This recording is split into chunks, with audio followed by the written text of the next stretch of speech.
It's Leake Academy playoff baseball. Special coverage of Leake Academy Rebel baseball coming at you from Boswell Media Sports here on Tuesday. It's the 25th of April, and it's the start of the 5A North playoffs best of three series getting underway. Game one coming at you from Greenwood. Pillow Academy's Lewis Coleman Field, Etrusca Park, hosting the Rebels in game one of a best of three series between Leake Academy and Pillow Academy. Donald is in the studio, and I'm Philip Palmertree. BMO's with us. BMO giving me some much-needed help in unloading, setting up, and loading up, and he's got his camera out, and I'll be put some pictures up, and the Rebels are starting the playoff run after a 21-7 regular season, and they finished in second place in District 2, playing Pillow, the 3 seed out of District 1. Pillow comes in with an overall record of 15 wins, 16 losses. They went 6-9 in District 1 play, coming off taking 2 out of 3 from the Washington Generals. But let's get straight to things as our Welch Forest Products pregame continues and get you your Weaver Tax starting lineups. First for the visiting Rebels, Brad Atkinson leads off, senior in center field. Bishop Harden, senior at shortstop, bats second. Riley Myers, today's pitcher, senior, batting third. Whit Welch is a senior. He's over in the hot corner at third, batting cleanup. Mathen Weaver, sophomore in right field, bats fifth. Rhett Stovall, sophomore, playing at first base, bats sixth. And then the bottom three in the order, junior Bryce Watkins at catcher, bats seventh. Camden Marble, senior at second base, batting eighth. And then Charlie Brantley in left field, batting ninth. No designated hitter in Coach Turk Stovall's lineup. So it's Rhett Atkinson, Harden, Myers, Welch, Weaver, Stovall, Bryce Watkins, Marble, Brantley for Leake in navy tops, white pants, red numbers trimmed in white, and navy caps with they are coming up the first baseline now. And Pillow in home white. J.C. Gerard leads off. Don't have stats on them, but Gerard plays third, bats first. Aiden Valente, the shortstop, bats second. Pitcher Dane Sanford hits third. In the cleanup spot, it's right fielder Chamberlain McLean. Then Brock McAmeson is the catcher. He bats fifth. Elliott Flowers at third, bats sixth. Bottom three in the order, left fielder Benz Porter. The eighth hitter is the designated hitter Trace Schmitz. And Matthew Ryan Smith rounds it out, playing in center field. Easton Harrison will play defense at second base, but not hit. So for Pillow, the Mustangs will put out Gerard, Valente, Sanford, McLean, Makeumson, Flowers, Porter, Schmitz, and Smith. They're in white tops, white pants with green caps, Pillow across the front, green numbers, everything trimmed in yellow. That's the Weaver Tax starting lineups. Weather and field conditions presented by the Leake County Co-op, and it's a nice, beautiful day, wind blowing in from left field. And we'll finish that up and come back on the other side of the break. We'll get you ready for first pitch between Pillow and Leake here on Boswell Media Sports. When dealing with something as complex as taxes and payroll can be, you can turn to Weaver Tax and Accounting to make things easier. Their professional staff works diligently to make sure your business and personal returns are complete and finished in a timely manner. Weaver Tax and Accounting will also execute your bookkeeping and payroll, bringing you the best in tax services since 1979. Weaver Tax and Accounting, 20 South Street, Sebastopol, and 109 Chadwick Avenue in Walnut Grove. Hey, Jim, bring the seeds over. I've got the garden ready to plant. Okay, Grandpa. I can't wait to have some fresh vegetables. Neshoba County Co-op is garden ready with butter beans, peas, squash, and any other garden seeds that might be your favorite. And if you're ready to redesign your landscape, now is the time to plant shrubs before our summer heat gets here. They also have hanging baskets and bedding plants arriving daily and plenty of good soil to get them growing. Grandma, these fresh vegetables sure are good. I'm so glad you're enjoying them, and I'm also glad our Neshoba Co-op always has what we need for garden season. Neshoba County Co-op, Philadelphia. If spending days looking for top dollar for your timber has left you feeling like you're barking up the wrong tree, then I would listen closely. Welch Forest Products in Union does it better than anyone and with the least possible damage to your property. Whether it's management, forestry care, pine plantation, thinning, or site prep, the last number you'll dial is 601-774-8200. They buy land with or without timber too. Call Bo Welch now at Welch Forest Products today. 601-774-8200. Dr. Brooke Bobo and his staff at Carthage Veterinary Clinic wish you and your animals the very best. They treat all animals, large or small, with the care you would want for a member of your family. Carthage Veterinary Clinic provide for your sick or injured animals and also offer grooming and boarding as well. Located on Highway 16, Carthage Veterinary Clinic is open Monday, Tuesday, Thursday, and Friday from 7:30 until 5:30, and Wednesday and Saturday from 7:30 till noon. Boswell Media Sports. We bring you back to the Welch Forest Products pregame before Leake and Pillow play in Game 1 of a best-of-3 first-round playoff series. Game 2 scheduled for Thursday afternoon, 4 o'clock on the 488 at Leake. And if we need a Game 3, it will be right after, around 6 o'clock. So we'll keep an eye. There's some weather, some rain in the Thursday weather forecast, so that may be changed. Keep an eye out for that. But right now the plan is Game 2, 4 p.m. Thursday from Madden. And if we need a Game 3, we'll settle it before we lock up and turn off the lights that night. Winner of this series gets the Magnolia Heights Lamar Series winner. I think I was talking about the Leake County Co-op weather and field conditions right before we had to cut there for the quick break. It's a very pleasant 68 degrees, some high clouds, not much sun right now. Lights are on, but there is a pretty stiff wind at about 11, 12 miles per hour blowing in from left center field, so that's going to suppress some power. It's time for the the Carthage Vet Clinic first pitch. And left-handed hitting, Red Atkinson steps into the batter's box. We're ready to start. Pitch taken for a strike. Start off the at-bat. 0-1 the count. Atkinson swings at a fastball that's down around the knees, sends it back, and he's behind in the count. 0-2. Sanford, big tall pitcher on the mound, right-hander. Looks over the glove from the windup, puts a fastball down in at the dirt.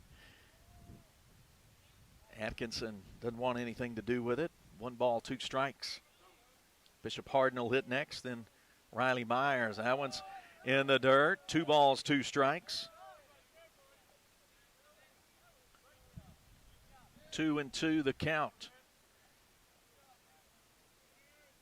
Atkinson fell behind 0-2.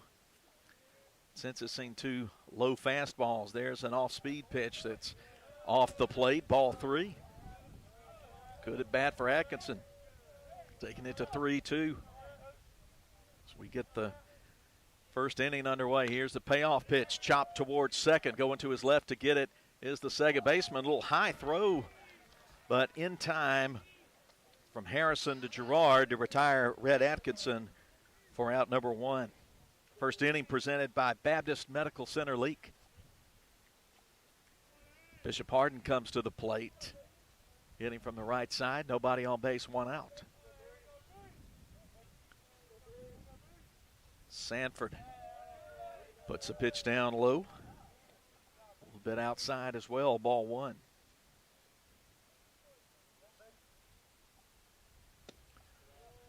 That one a little bit below the knees. 2-0 the count now to Hardin.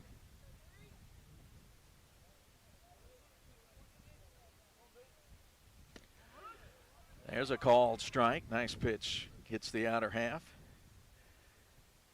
Dane Sanford works quickly. 2-1 pitch to Bishop Hardin. Here it is. Breaking ball that's up about eye level. 3-1. He's in danger of walking him. 3-1 pitch. And it's low, ball 4. Fastball missed, and the Rebels get their first base runner. Leake sends Bishop Hardin down to first base. And that brings up Riley Myers with a runner on first and 1 out. The top of the first inning.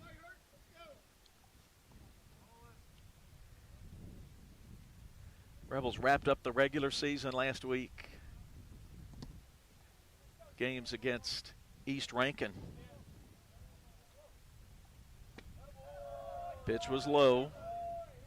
Sweep of East Rankin, 1-0 the count to Riley Myers. Riley, of course, the leading hitter on the ball club.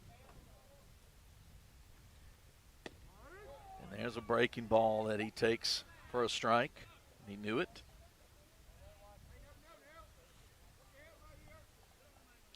Riley hitting .456 on the year. That's a borderline pitch called for a strike, 1-2. I'm looking up the third baseline, basically the same view you have, which I'll talk about that in just a second when we get a pitch fouled off. 1-2 pitch, runner takes his lead at first, and that's popped up. It's going to get out of play left side behind the third base dugout. Appreciate Central Electric Power Association bringing us the audio stream and video stream.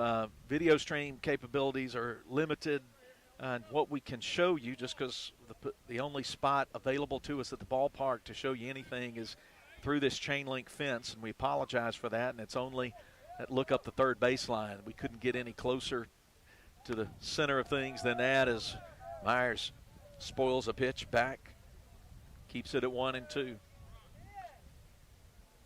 Hardin, the runner at first, is a plus runner. He's second on the team in steals with 14. But working from the stretch here, Sanford not that worried about him. That one high and in, and Myers had to duck out of the way, even the count at 2-2. Hardin not taking a big lead. Now there's the throw to first, and he's back in. Puts his right hand down on the bag in plenty of time.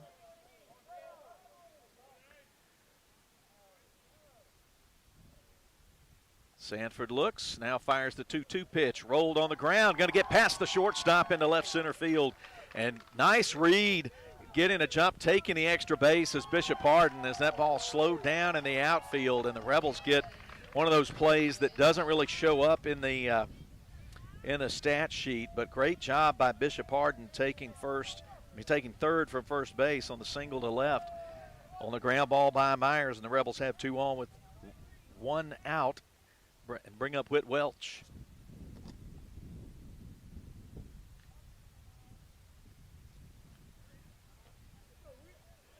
Whit's ready. Right-handed hitter takes a wide stance. Right-handed batter's box. Runners at the corners. Third baseman in on the right at the edge of the grass. That's taken at the knees, called strike on a fastball. Looks like Sanford likes to establish the fastball early in the count. There's a fastball that's laced foul, out of play over the fence left side. That strong wind picks up here at Etruska Park, Lewis Coleman Field.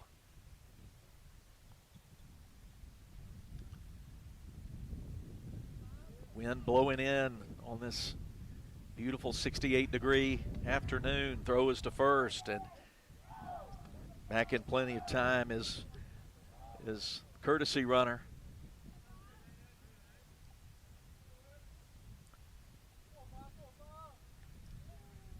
Working from the stretch, Sanford. Called strike 3. Whit Welch retired on the called strike, and they are 2 away. Matthew Nowell is the courtesy runner, running for Myers at first. Hardin at third. Nowell at first, 2 out, and here's Mathen Weaver. Mathen, a left-handed hitter, working against the right-hander Dane Sanford. Pitch on the way. High fastball that he couldn't resist. But late coming around on it, swings and misses, strike 1.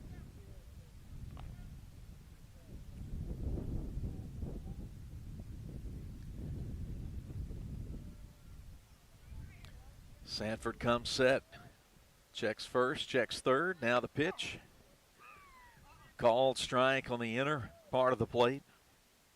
Weaver's down 0-2. Sanford's just a strike away from escaping some first inning trouble. Runners first and third, 2 out, 0-2 count. Weaver's got to be defensive now at the plate. And he gets the called strike 3. Struck him out 3 pitches, got him looking on the inside corner. No runs, 1 hit, no errors, and 2 runners stranded. Rebels fail to score in the top of the first, and the Pillow Mustangs due to come up in the bottom of the inning against Riley Myers. They'll bring up Gerard, Valente, and Sanford, but first we'll take this break here on Boswell Media Sports. Branning Law Firm is ready to work for you. Attorney Jennifer Branning specializes in residential and commercial real estate closings, timber transactions, and business law. Jennifer and her friendly staff will assist you with your business and real estate. Please call 601-656-6152 or visit them in downtown Philadelphia across from the library. Open Monday through Thursday, 8:30 to 5, and Friday, 8:30 to 12. Branning Law Firm, 235 West Beacon Street, Philadelphia. Take it from me, you're going to want to shop around and experience everything that Ozark Ag has to offer. I mean, after all, their language is poultry. So that means they're going to carry all the hardware materials and power tools you'll need when it's time to get to work. Plus, they also carry hunting and fishing supplies when it's time to kick back. Take it from me, I guarantee you're going to love Ozark Ag. Ozark Ag, located right where Joyner Building Supply used to be on Highway 16 in Carthage. Boswell Media Sports. Bottom of the first inning in Game 1 of Best of 3 MAIS 5A North Playoff Series. Leake Academy visiting Pillow. First meeting of the year between these two squads taking place in Greenwood. The Rebels did not get a run in the top of the first. On the mound, right-hander senior Riley Myers. He's making his 11th appearance of the year, 10 starts, has given up 20 hits in 41 1/3 innings, surrendered 20 runs, but only 11 of those are earned. Has walked 37, struck out 71, and his ERA at below 2, 1.86. Right-hander Riley Myers getting warmed up. We'll set the Rebel defense for you as well this inning. The umpire's 3-man crew ready to get play underway in the bottom of the first inning. But infield looks fast. The home plate area is very elevated compared to the foul territory behind it. So the only place I've seen that's more elevated than that is up at Ecru at North Pontotoc High School, where you almost have to climb a couple of steps to get up to the dirt in the home plate area. Left-handed hitter Gerard, the first baseman at the plate, facing right-hander Riley Myers. Fastball on the inside, came too far in, ball 1. As we start the first. As I mentioned, the Rebels wound up last week of the regular season with 3 wins over East Rankin Academy. Talk a little bit about some of those this inning. Pitch misses just off the plate to Gerard. 2 balls, no strikes. Myers fires it in there, and his fastball sails up, ball 3. Riley looking for the strike zone. 3-0 pitch. It's taken for a strike right down the middle. Pete Gerard, then Aiden Valente. Dane Sanford, 3-1 pitch is left upstairs, and Gerard draws a 5-pitch walk to lead off the first inning. That's presented by Baptist Medical Center Leake.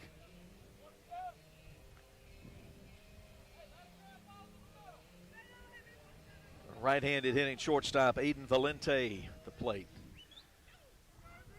Long-legged young man. Gerard takes his lead. Called strike at the knees to Valente. Like he was taking all the way. Pillow went 6-9 in district play. Pitch was down. Ball and a strike. Magnolia Heights 1, District 1.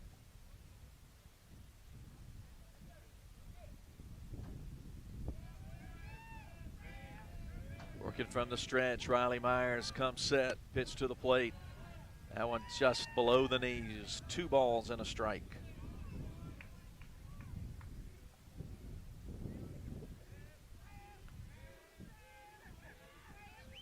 Sun peeks out of the clouds, the whole field in sunlight now. Strong wind blowing in.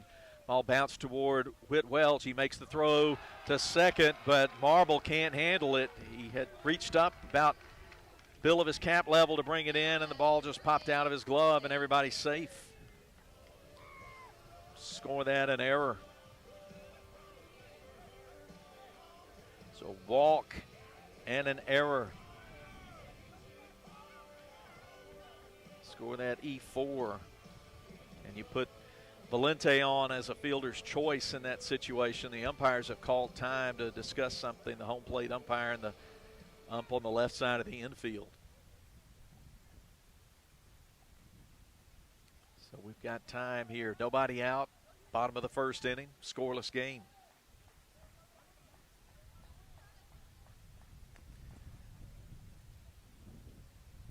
Brett Stovall stands just on the edge of the grass over at first. Outfield playing pretty deep on Dane Sanford. We're ready to resume play. 2 on, nobody out. Top of the first inning. Mustangs with a threat. Rebels had 2 on in the top of the frame with 1 out, but couldn't get Bishop Arden home from third. Here's the pitch. Strike on the outside corner. Good pitch from Myers to get ahead in the count on Dane Sanford.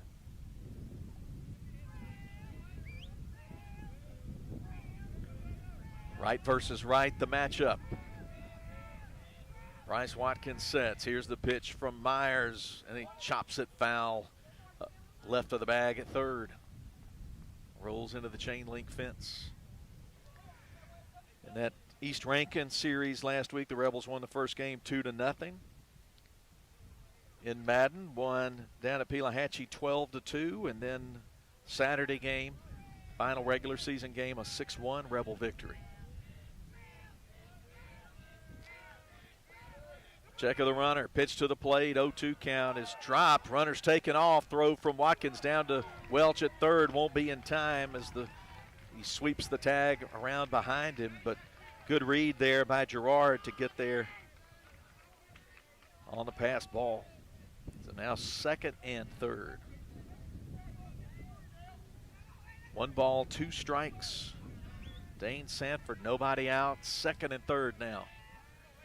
Sanford with a big, wide stance.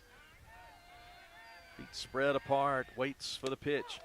Called strike 3, and that's an Ozark Ag strikeout for out number 1, and a big one to get in the inning. Right fielder Chamberlain McLean comes to the plate, but Riley Myers secured an Ozark Ag strikeout. McLean a lefty at the plate. Second lefty we've seen at the top of the Mustang order. Riley Myers pitch outside, ball 1.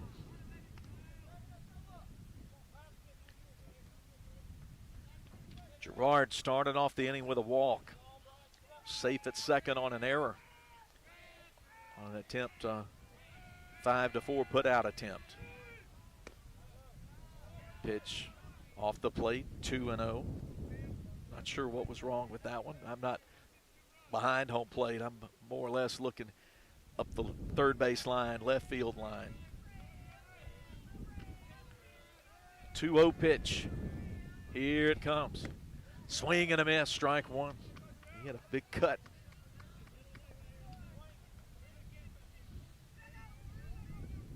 McLean steps back in. Myers holds the ball behind his right hip. Now comes set. And the pitch. Fastball in the dirt. 3 balls and a strike to McLean. Brock Makeumson in the on-deck circle for Pillow.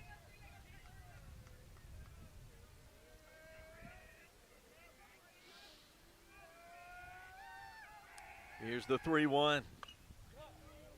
Send it in on his hands. He got a piece of it, fouled it back over everybody's head, and the count's full.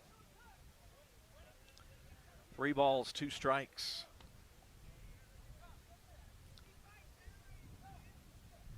Pillow's got a threat here with 1 out, without a base hit. Walk and error have helped them out. 3-1. It should be 3-2, and that one's ball 4. Bases are loaded. McLean walks. Brock Makeumson, the catcher, at the plate, but that's walk number 2 in the inning, issued by Riley Myers.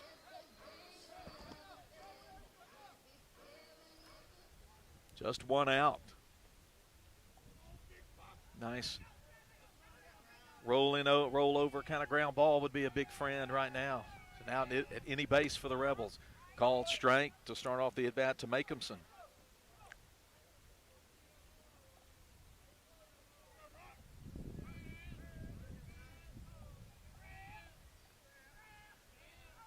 Myers gets the sign from Watkins. He's set. Here's the 0-1.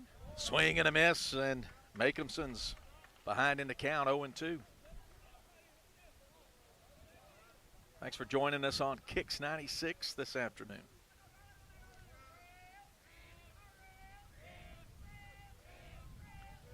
Oh, 2 count. Will Myers come straight after him? We'll see. He does, and he pops it up right side of the infield. Camden Marble gets under it and catches it on the infield dirt for out number 2.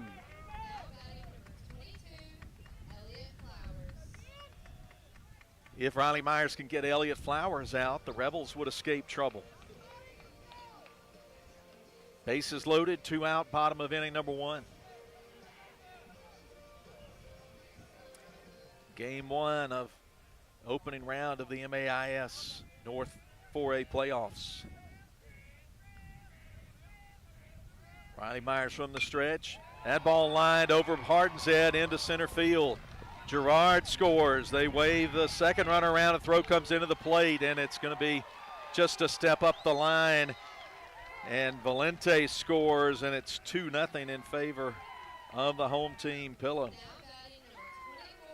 Sharp line drive single, plates 2 for Pillow with 2 out in the first. It brings up Ben's Porter. So Pillow strikes first in the home half of the first. Lead the game 2-0. Runners first and second.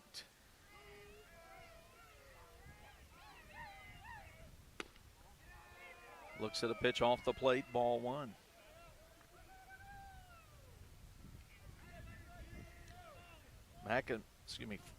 Flowers saw something he liked. Put 2 across. Ball, a little weak ground ball, picked up by the coach at third. Thrown back to Riley Myers. Makes the count even, 1-1.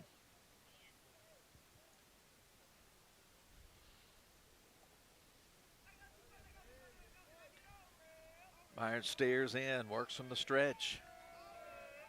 Leadoff walk started this inning. There's been some trouble since then, and he got him to swing out in front of an off-speed pitch there for strike 2.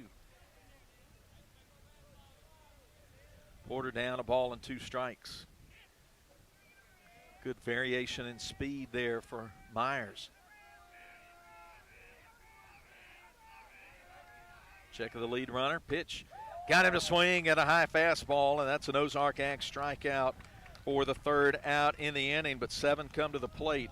And there are 2 runs on 1 hit. There was 1 error, and the Mustangs strand 2 in the home half of the first. Lead it after 1 complete, 2-0. The Rebels will bring up Stovall, Watkins, and Marble in the second. Stay with us as Leake Academy playoff baseball continues. Wendy's home-style French toast sticks are so delicious, some are saying that they're better than their mom's breakfast. Excuse me, Did you just say Wendy's French toast sticks are better than my breakfast? Mom, is that you? Answer the question. I said some people are saying that because they're so crispy on the outside and fluffy on the inside and perfect in every way. Uh-huh. And what do you think? I think it's time to tell people to choose wisely. Choose Wendy's sweet and crispy home-style French toast sticks. That's still not an answer. At participating U.S. Wendy's during breakfast hours. When dealing with something as complex as taxes and payroll can be, you can turn to Weaver Tax and Accounting to make things easier. Their professional staff works diligently to make sure your business and personal returns are complete and finished in a timely manner. Weaver Tax and Accounting will also execute your bookkeeping and payroll, bringing you the best in tax services since 1979. Weaver Tax and Accounting, 20 South Street, Sebastopol, and 109 Chadwick Avenue in Walnut Grove. Boswell Media Sports. Philip Palmertree with you. Playoff baseball, game one from Greenwood. Top of the second inning coming up. The Rebels in the navy tops, white pants. Rebels across the front in red. Navy caps. Bat in the second, trailing Pillow 2-0 after one inning. Rhett Stovall, Bryce Watkins, Camden Marble due up for L.A. Sanford comes in, hits him on the hip. First pitch, hit by a pitch. Stovall tosses the bat quickly, heads up to first. Dane Sanford has walked a batter and hit a batter in this inning, in this ball game, excuse me. Second innings presented by Philadelphia Gun and Pawn.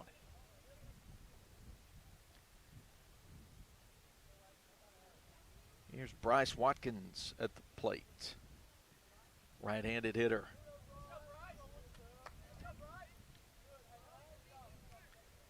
Working from the stretch, Sanford throws a fastball that's a little bit down, a little bit out, ball one. That's Saturday's 6-1 win. I'll tell you a little bit more about that this inning.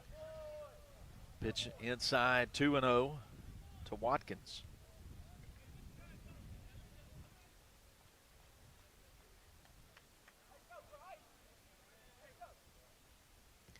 Pitch. Called strike on the inside. Got the inside part of the plate there for strike one, 2-1. Stovall, the runner at first, dances off, and there's a pitch taken on the outside corner. Good pitch, strike two.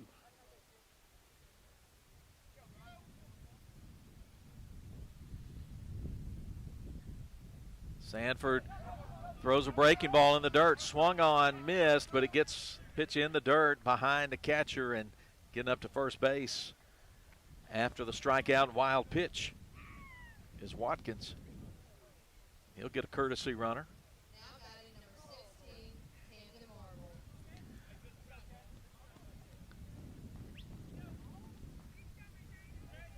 Camden Marble's up now. Nobody out. No, let's see, the ball's hit. Hit and caught in center field.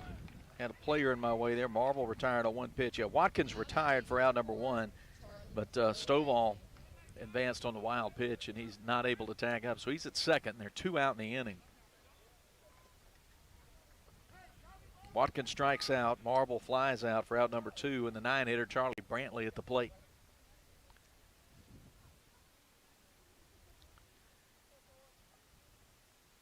Hit by pitch, strike out, and fly out. He pops it up right side past the dugout. My views of the right field corner's blocked, but it slices out of play.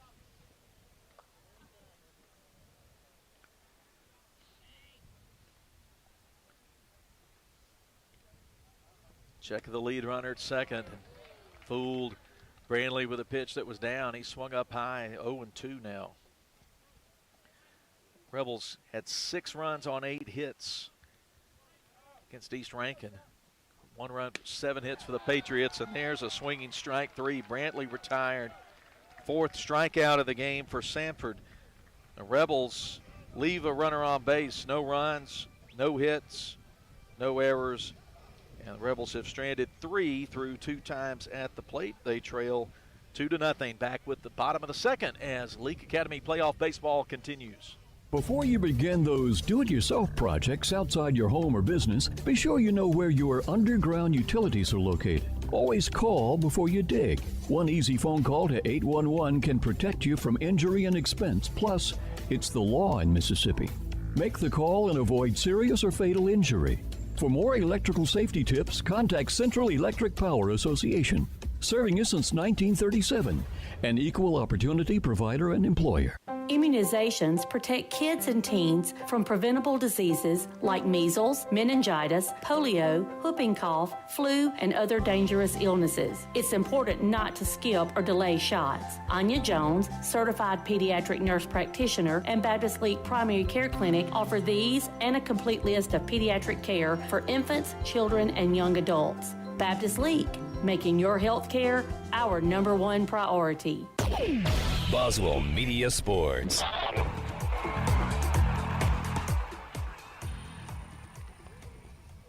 Inning number 2 coming up, home half. Trey Schmitz, designated hitter, 8-hitter in the Mustang lineup, will lead off for Pillow. Pillow 2 and Leake nothing is the score in the bottom of the second inning. Thanks for joining us on the Central Electric Power Association stream. Riley Myers, first pitch, missed a little below the knees, ball 1.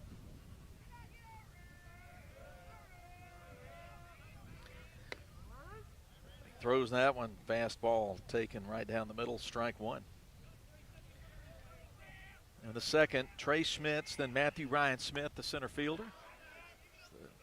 The 1-1 pitch was up, and the advantage goes to Schmitz now, 2-1. Matthew Ryan Smith, then Gerard, the top of the order. Pitch a little bit high, ball 3, 3 balls and a strike. Myers working from the windup, the kick, the delivery, 3-1. Low ball 4. Lead-off walk, that came back to bite Leake in the bottom of the first inning. Gerard walked to lead off the inning and ended up scoring. Elliott Flowers had a big RBI line drive single, 2 out to give the Mustangs the early 2-run lead. Smith fouls it back to the screen.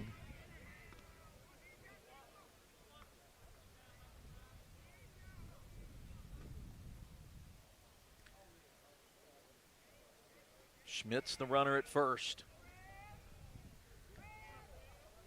Myers from the stretch, 0-1 pitch, shows bunt, takes this strike. 0-2 to Matthew Ryan Smith. Feel like the bunt sign would be taken off here. Myers stares over at Gerard. Right versus left the matchup. Here's the 0-2. Didn't miss by much with that one, but it's ball 1.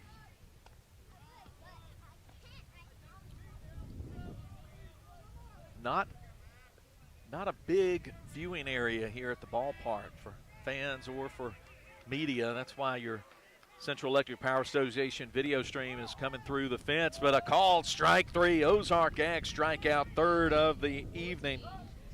That's for out number 1 here in the second. Retires Smith. Good pitch from senior Riley Myers. And now we go to the top of the Pillow order. J.C. Gerard walked, scored the first run of the game. There's a called strike on the outside corner to Gerard. Sweeping slider there.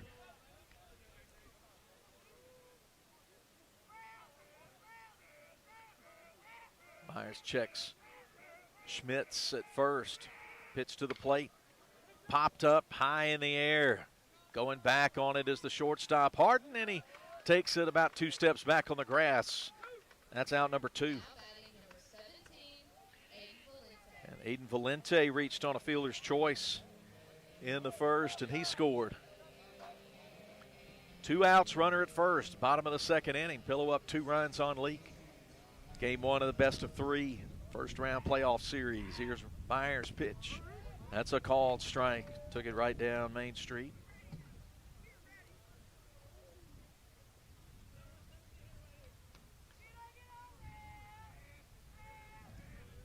Myers deals. That one's off the plate. Ball 1. Ball and a strike.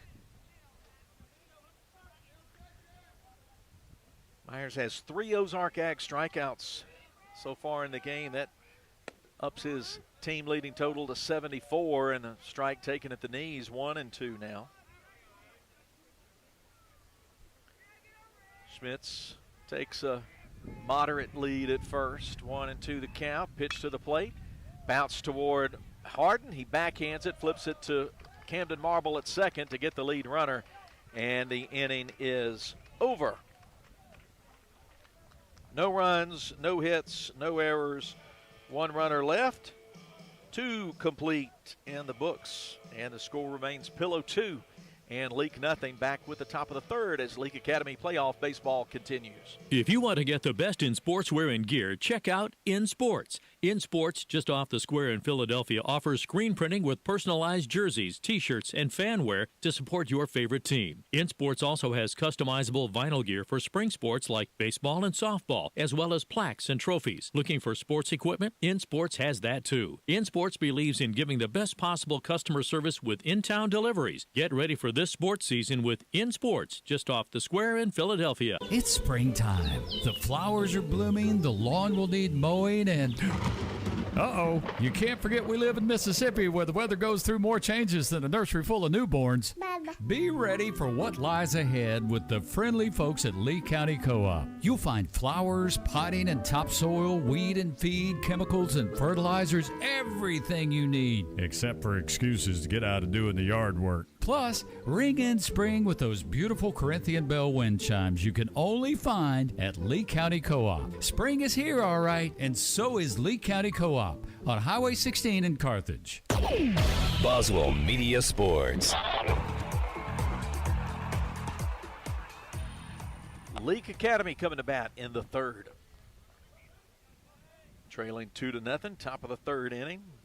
Top of the order, Brad Atkinson, Bishop Hardin, Riley Myers due up. Brad Atkinson takes a pitch down and off the plate. Ball 1.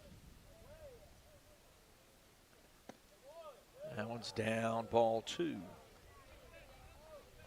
Back to that 6-1 win on Saturday for Leake. Whit Welch had a really nice day at the plate, went 2 for 4 and had 3 RBIs. Pitches up. Ball 3 now to Rhett. Rhett grounded out to lead off the ball game. Mathen Weaver had 2 hits as well on Saturday. Last time the Rebels were on the field. Atkinson takes a fastball down the middle for strike. 3 balls and 1 strike. Charlie Brantley had 2 doubles. Popped up, foul territory by the bag. Foul territory getting over there to put it away for out number 1 is Flowers, and Atkinson got ahead in the count, but ended up getting himself out, popping up in foul territory for out number 1 in the third. And that third inning, Rebel Baseball is presented by Moore's Pharmacy. Here's Bishop Hardin, who reached on a walk. Dane Sanford's breaking ball way up high, ball 1. Game against East Rankin. Well, here's the pitch. We'll call first. Downstairs, 2-0. Scoreless after 2.5, and then the Rebels scored in every inning from there on. Ball hit through the left side. Both the third baseman and shortstop made the dive for it, couldn't get it. That's a ball that had eyes for a single on the left side for Bishop Hardin. He's on base with 1 out. Rebels' second base hit. Riley Myers is up. He's singled.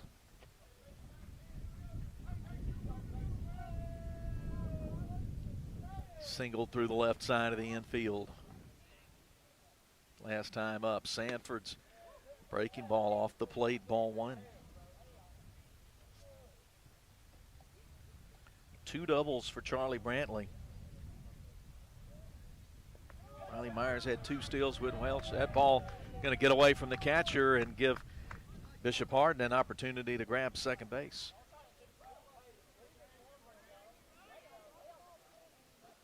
Hardin safe at second now on the passed ball, and it's 2-0 to Myers.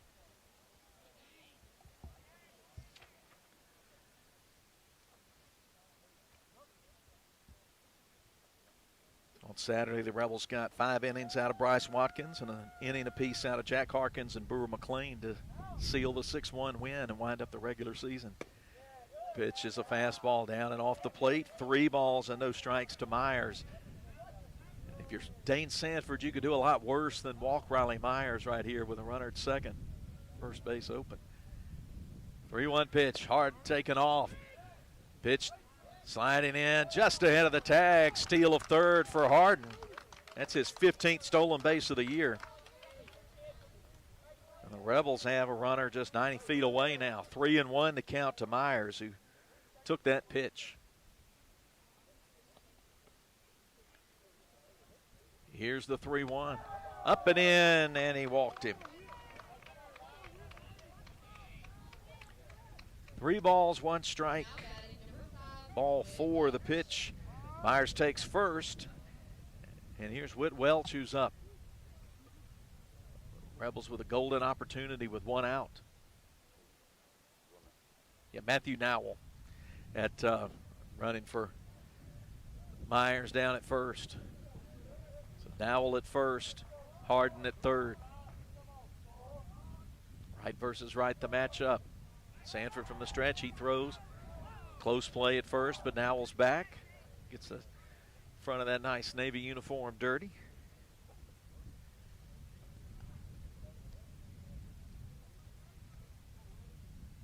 Third baseman playing up close to the grass on the left side of the infield.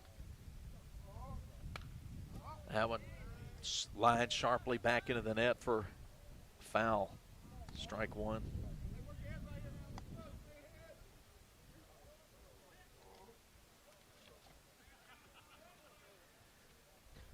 Welch stays in there. He's ready. Sanford comes set. Checks Hardin at third. Pitch to the plate. Breaking ball that's up. Throws down to first. Blocked up by Flowers at third. And that allowed Nowell to steal second.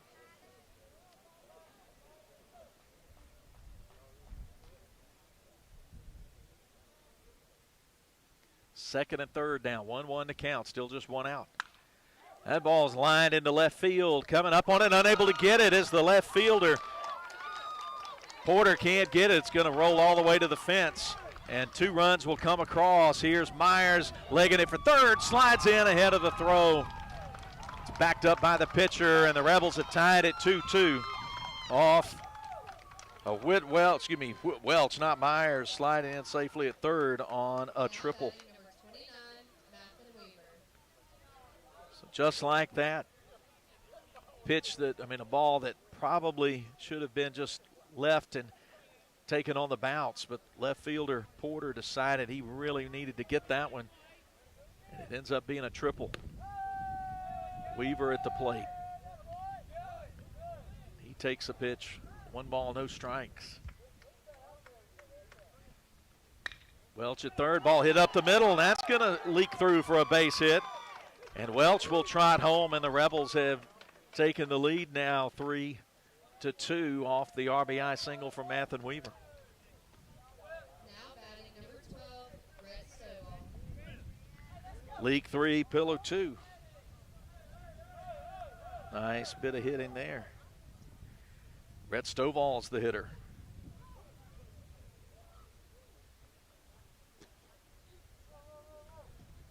Time called for a little conference on the mound. We're in the top of the 3rd inning.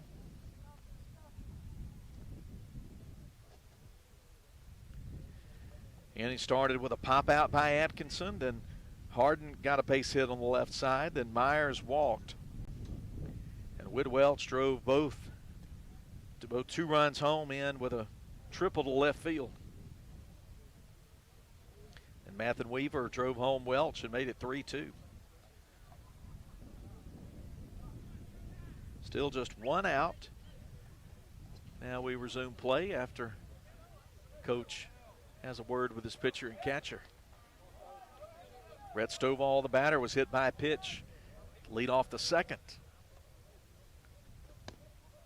He takes one inside, ball one.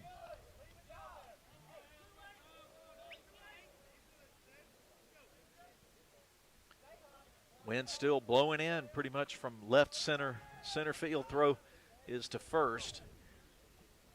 In on all fours is Mathen Weaver. You've got Weaver down there, the leader on the team in stolen bases. Pitch fouled back off the catcher, 1 ball, 1 strike.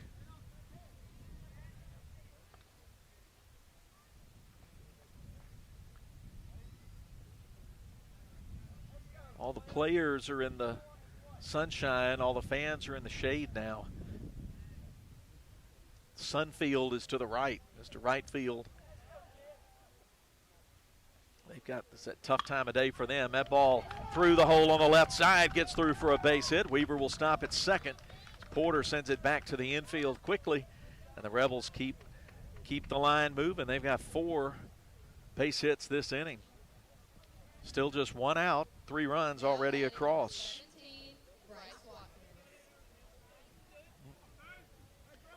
Bryce Watkins up. Last 5 Rebel batters have reached. Pitch taken down and away. 1 ball, no strikes. Runners first and second. Bryce Watkins, the hitter, he struck out in the second. Sanford's pitch rocketed toward first base, picked up by Gerard, who makes about 2 steps forward to retire Watkins. Runners move up on the ground out, so they're 2 away in the inning now. So if the Rebels are going to do any more damage here in the third, it'll be up to Camden Marble. Marble 0 for 1. Weaver down at third, Stovall at second. That ball gets away from the catcher up the first baseline, but he gets on top of it before the runners can make any kind of aggressive read on it.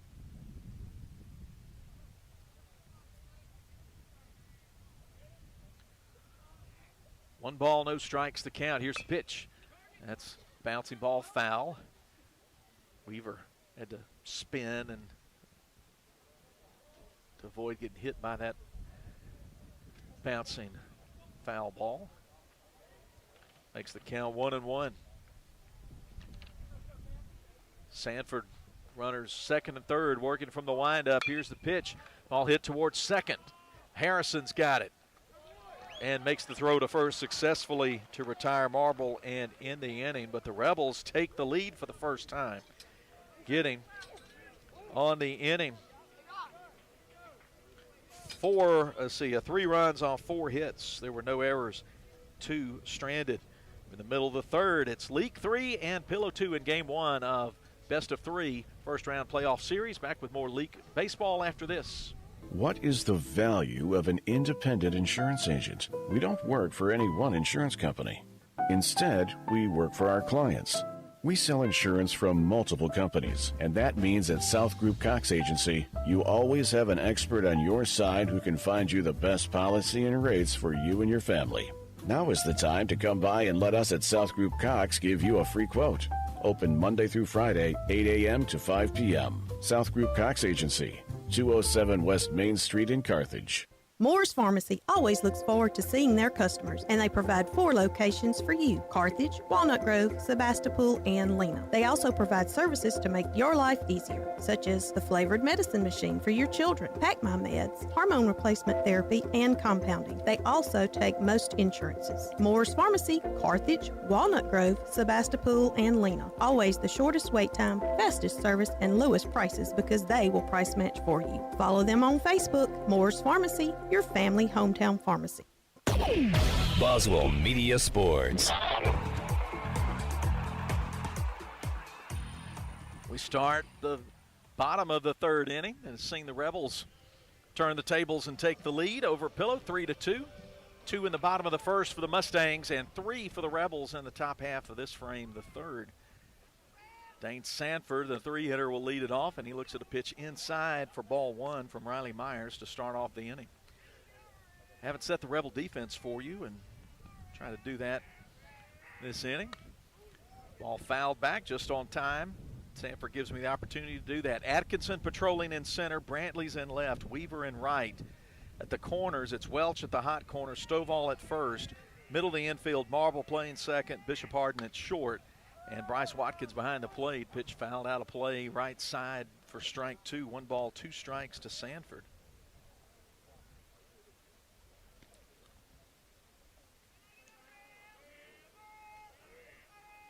Pitch on the way. Ooh, that one sailed on Myers. Good job by Watkins to get up and grab it. It wouldn't have done any harm if it had gone at the backstop because there's nobody on base, but it's 2-2. That one came inside, brushed him back, 3-2. Sanford struck out looking in the first.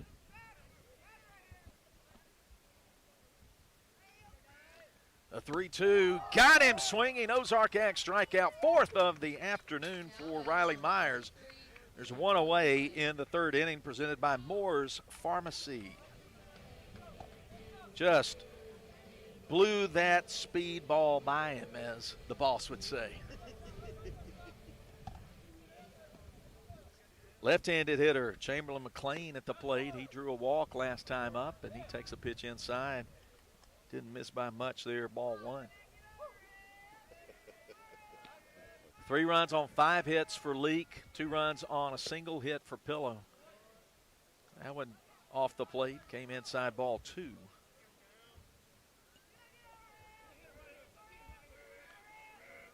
Leake has committed 1 error. Fastball, oh no, that's a strike, high strike, 2-1. Umpire with the delayed strike call.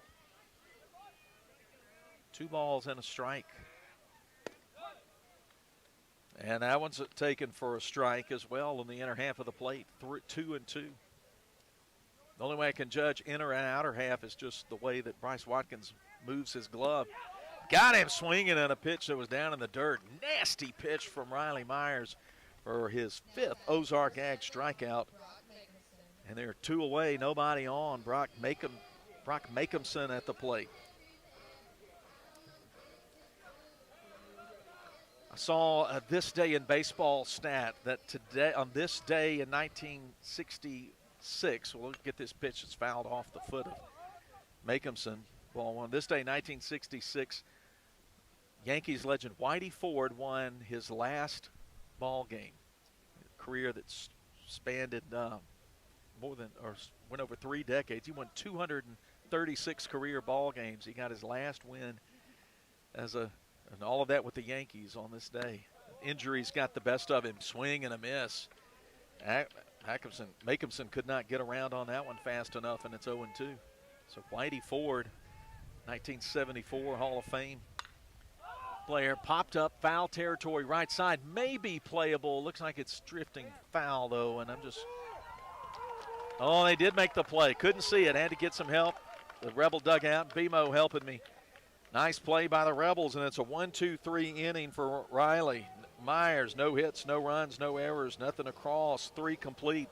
Rebels 3 and Pillow 2.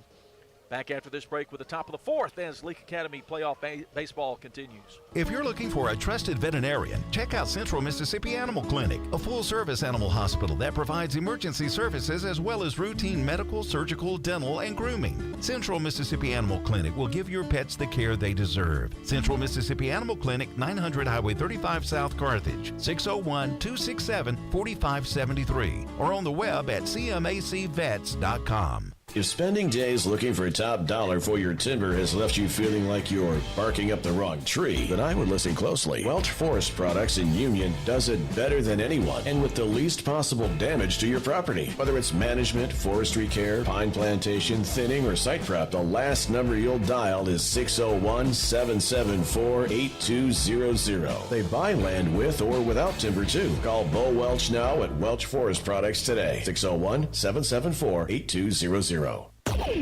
Boswell Media Sports. Charlie Brantley leads off the fourth inning for Leake, holding to a slim lead, 3-2. After 3 innings, this is the first of best-of-3 series between Leake and Pillow Academy. We'll bring you Game 2 on Thursday, and if we need Game 3, we'll bring that to you as well from the 488, as that's a 4 o'clock first pitch for Game 2. And we should be on Cruisin' 98 that day, I'm pretty sure. But we'll confirm that with you as well. This is a busy time of year with Boswell Media Sports because we're trying to do as many Leake baseball games as we can. And then we've got East Central Community College baseball and softball season winding down. And we've got playoff series going on, Breezy 101 for Kosciuszko baseball and softball. And somehow just 3 play-by-play guys are doing that. Brantley fouls the first pitch of the 4th inning, back up off the screen. Here it's Leake 3, Pillow 2 as we start the 4th. Here's Sanford from the wind-up. Pitch sent back out of play behind the bleachers.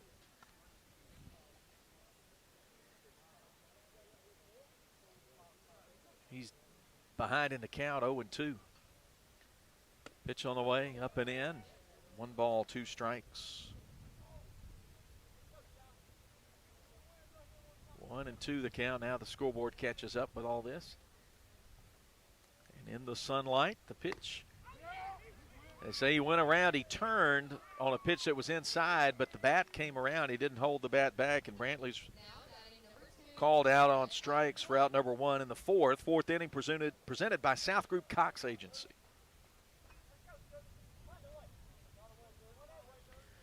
Red Atkinson gets in the left-handed batter's box to face right-handed Dane Sanford. Pitch outside, ball 1 to start off the at-bat in the 4th. Red 0 for 2. He pops it up out of play by the lights behind the third base dugout.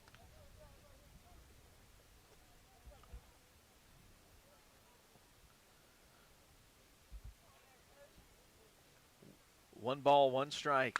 1 out, lined up the middle into center field. Base hit for Atkinson. Could be 2. That's going to get into the gap. Yeah, he's going to make the turn and come in standing at second with a 1-out double in the 4th.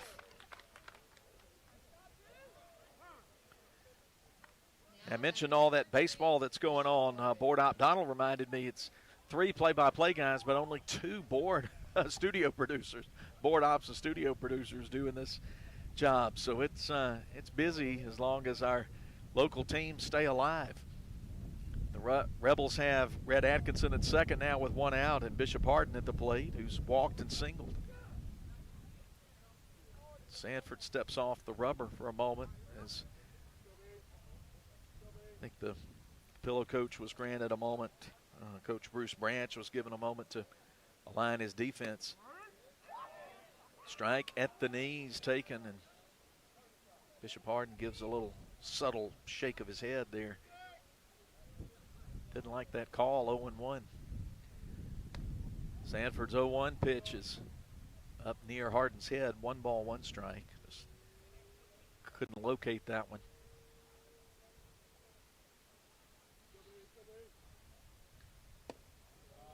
And Sanford's pitch down and away, 2-1.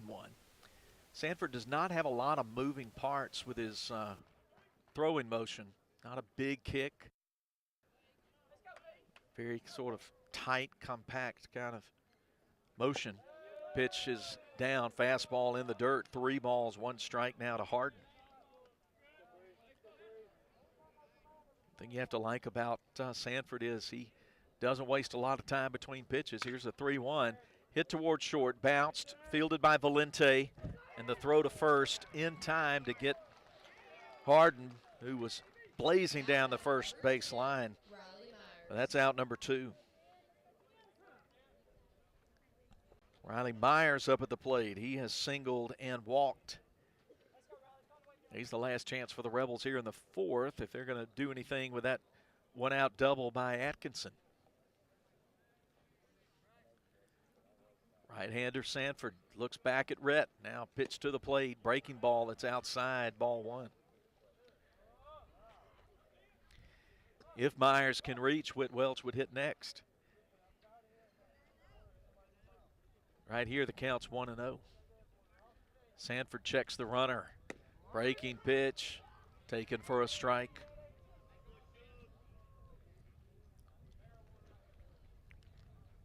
Sanford's been leaning more on his secondary pitch this inning. The Rebels had their way with some fastballs in the top of the third.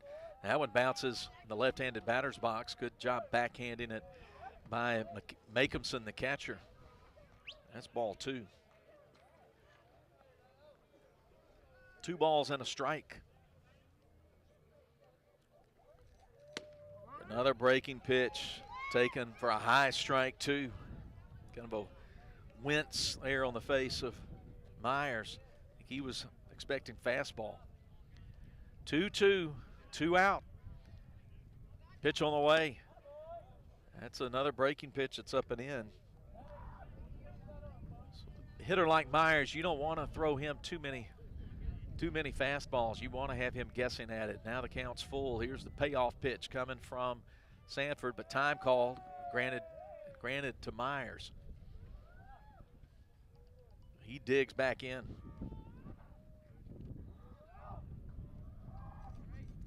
Swing and a miss. He struck him out. And that's out number 3. No runs, 1 hit, no errors, runner left. In the middle of the 4th, Rebels 3 and Mustangs 2. Back with the bottom of the 4th after we take this break on Boswell Media Sports. Dr. Brooke Bobo and his staff at Carthage Veterinary Clinic wish you and your animals the very best. They treat all animals, large or small, with the care you would want for a member of your family. Carthage Veterinary Clinic provide for your sick or injured animals and also offer grooming and boarding as well. Located on Highway 16, Carthage Veterinary Clinic is open Monday, Tuesday, Thursday, and Friday from 7:30 until 5:30, and Wednesday and Saturday from 7:30 till noon. Hey, Jim, bring the seeds over. I've got the garden ready to plant. Okay, Grandpa. I can't wait to have some fresh vegetables. Neshoba County Co-op is garden ready with butter beans, peas, squash, and any other garden seeds that might be your favorite. And if you're ready to redesign your landscape, now is the time to plant shrubs before our summer heat gets here. They also have hanging baskets and bedding plants arriving daily and plenty of good soil to get them growing. Grandma, these fresh vegetables sure are good. I'm so glad you're enjoying them, and I'm also glad our Neshoba Co-op always has for garden season. Neshoba County Co-op, Philadelphia. Boswell Media Sports.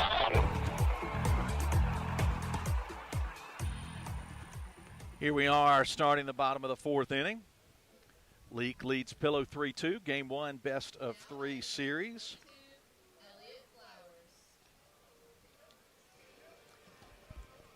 And Pillow coming up.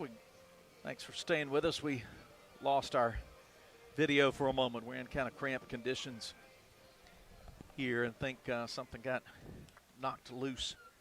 Got things tightened back up, and Pillow at bat. Pitch comes inside on Elliott Flowers to start the 4th. 3 in the 3rd for the Rebels, 2 in the bottom of the 1st for Pillow. Ball's going to be looped, a little bloop single into right center field for Flowers. That's his 2nd hit of the day. In fact, he's got both Pillow base hits. And it's a leadoff hit to make things just a little bit worse. So Pillow trying to get something started. They get the tying run on in the 4th. Bring up Benz Porter, who was a strikeout victim in the 1st. 3 runs, 6 hits for Leake. 2 runs on 2 hits for Pillow. Sun still shining right in the eyes of the right fielders. The first baseman. They've got sunglasses on as he shows bunt, fouls it over our heads, first base side.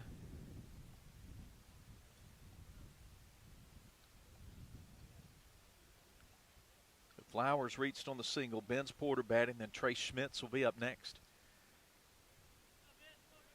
For Pillow, the 3 seed from District 1. Myers from the stretch comes set, will throw to first. An easy trip back there for Flowers. He was in on all fours.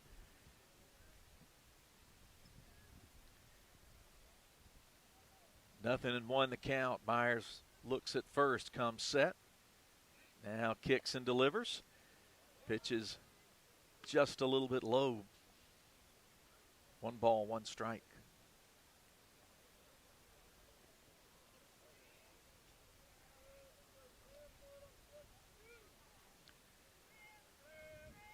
Myers pitches, popped up, foul again over our heads for strike 2.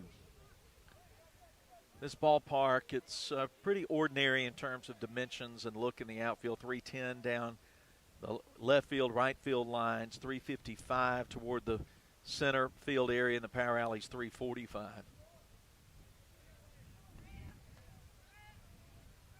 One-two pitch, but the throws to first, and just stepping back in with the left foot is Flowers, who led off the 4th inning with a single. Myers a strike away from getting the first out of the inning. Here's the pitch. Got him with the called strike 3 at the knees. Another Ozark Ag strikeout, 6, half a dozen for Riley Myers, and that's out number 1 in the 4th inning, presented by South Group Cox Agency.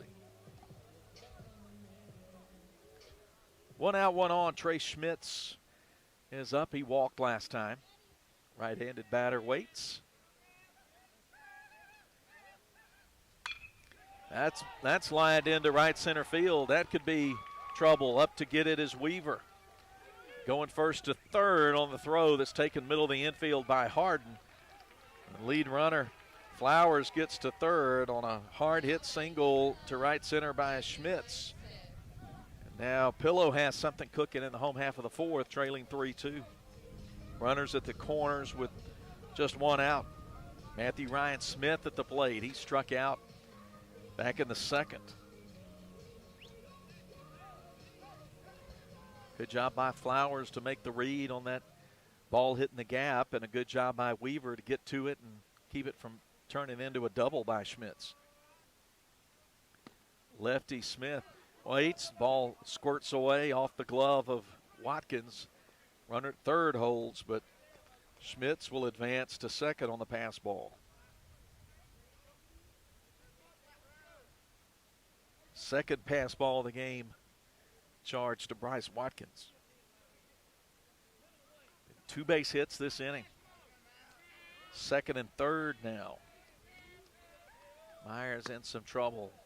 Blows the fastball by him, strike 1 on a swing and miss. Smith with a wide stance in that left-handed batter's box. And that pitch is up. 1-1. Excuse me, 2-1. 2 balls and a strike. Myers working from the windup. Here's the 2-1. Didn't miss that one by much. A little bit outside, ball 3. Don't want to walk Smith here and then flip to the top of the Pillow order. Girard waiting. 3-1, here it is. Swing and a miss, count goes full.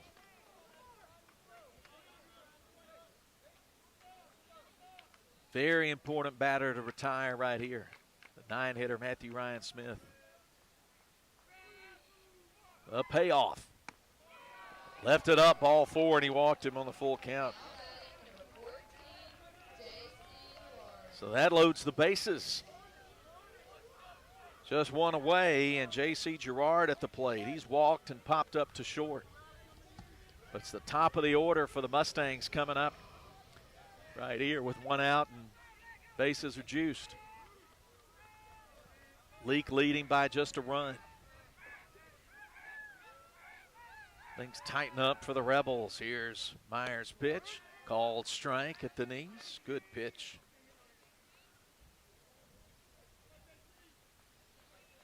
Myers spears over the glove at Watkins. The kick and delivery. Check the swing on a pitch that was up a little bit. The appeal, They're all saying all around. He did not go around. Say, check the swing, 1-1. Ball and a strike.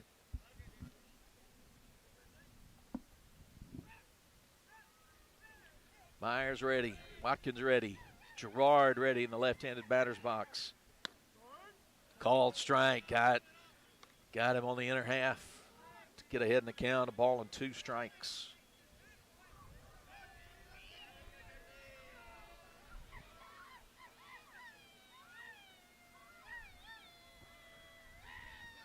Here's the 1-2. Fouled back. Out of play.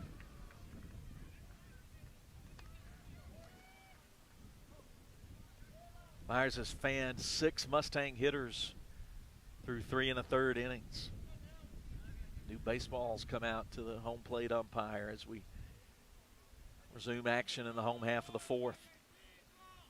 3-2 ball game, but Rebels are in trouble here with the bases loaded and 1 out. 1-2 pitch. Popped up out of play behind the third base dugout. That goes off the light stand.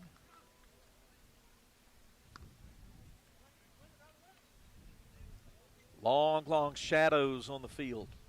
Tough sun for the right side of the infield and the right fielders.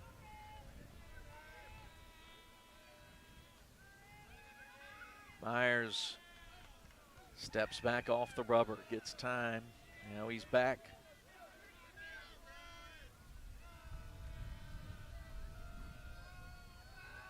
Myers stares in, gets the sign from Watkins. 1-2 pitch. Popped up behind the press box, out of play. On top of the press box. Not where we are. We're over on the first base sign. I'm right next to the camera. Sorry you have to look through the chain link fence. That's just the best we could do from the location we were given. It's not a perfectly flat area by any means. You'd think of a place in the Delta, everything would be flat. But they found a way to make a hill that we're kind of up against. 3-2 pitch. Fouled away again. Gerard battling against Myers. Stays 1-2. 8th pitch of the at-bat coming up here.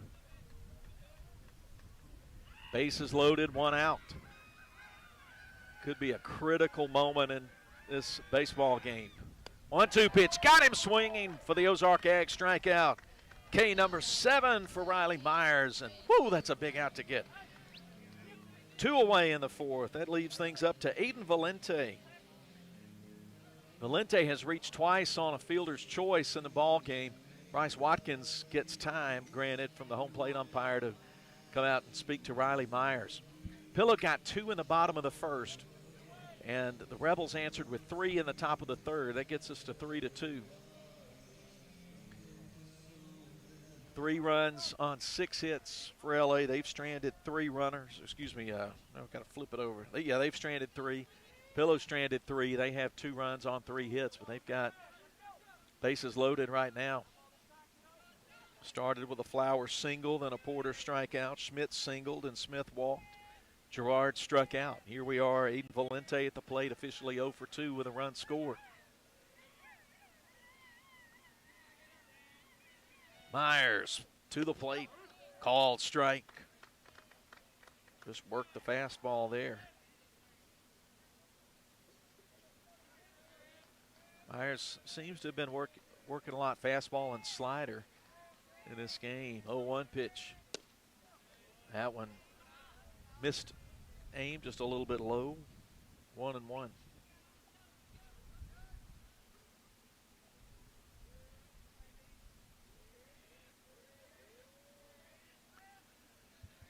The 1-1 pitch. Off the plate. 2-1. 2 balls, 1 strike, 2 out. Mustang at every base. 1-run game in the bottom of the 4th. Here's the 2-1. Hit in the air, drifting toward foul territory, right side. Can't see, and it gets out of play, I guess. The Back in, 2 balls, 2 strikes.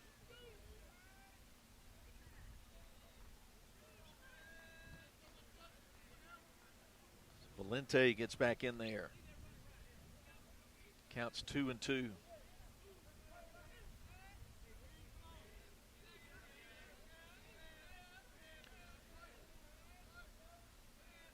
The kick and the 2-2.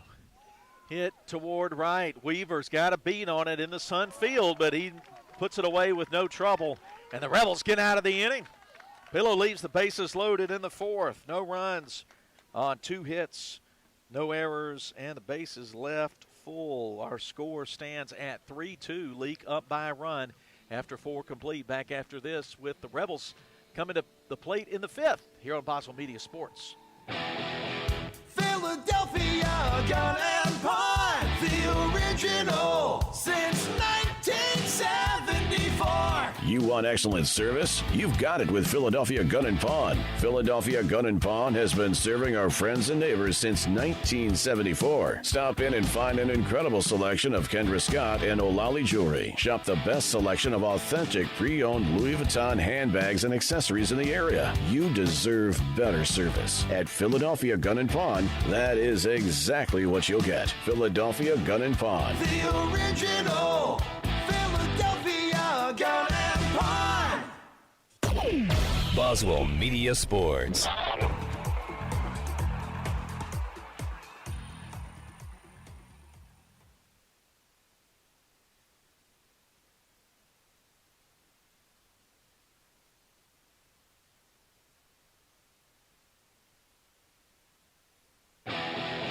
Philadelphia Gun and Pawn, the original since 1974. You want excellent service? You've got it with Philadelphia Gun and Pawn. Philadelphia Gun and Pawn has been serving our friends and neighbors since 1974. Stop in and find an incredible selection of Kendra Scott and Olali jewelry. Shop the best selection of authentic pre-owned Louis Vuitton handbags and accessories in the area. You deserve better service. At Philadelphia Gun and Pawn, that is exactly what you'll get. Philadelphia Gun and Pawn. The original Philadelphia Gun and Pawn.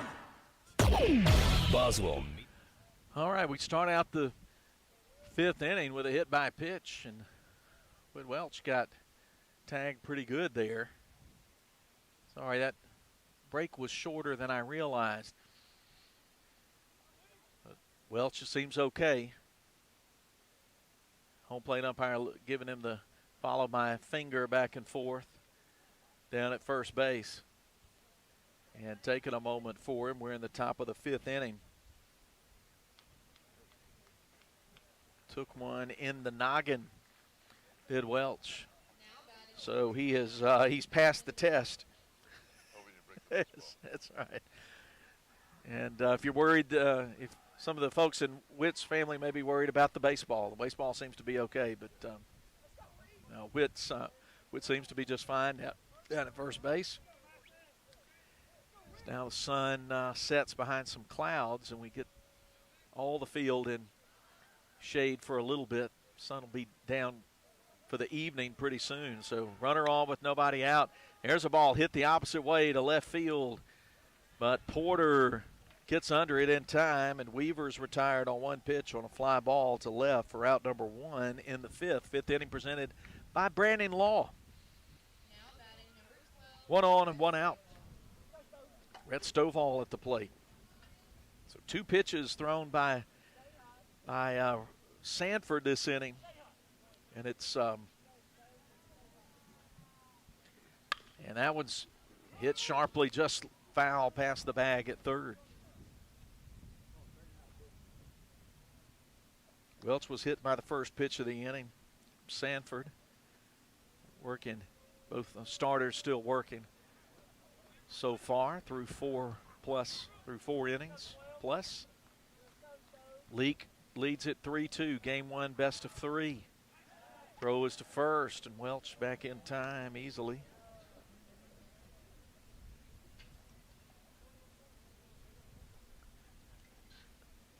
Three balls, 2 strikes. Looking at the score, 0-1. That one again chopped past Coach Stovall. 0-2 now, Weaver.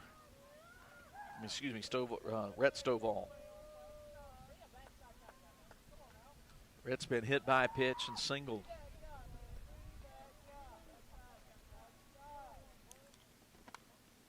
And that one off the hands, fouled back to the net. Stays 0-2. Rebels got all three of their runs in the third.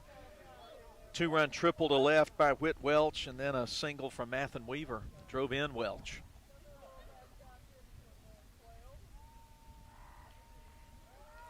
Oh-2 pitch, way up. 1-2.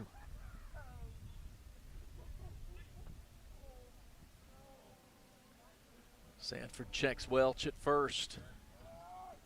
Pitch to the plate, spoiled off. Backwards out of play. Pitch number 6 of the at-bat coming up. It's 1-2.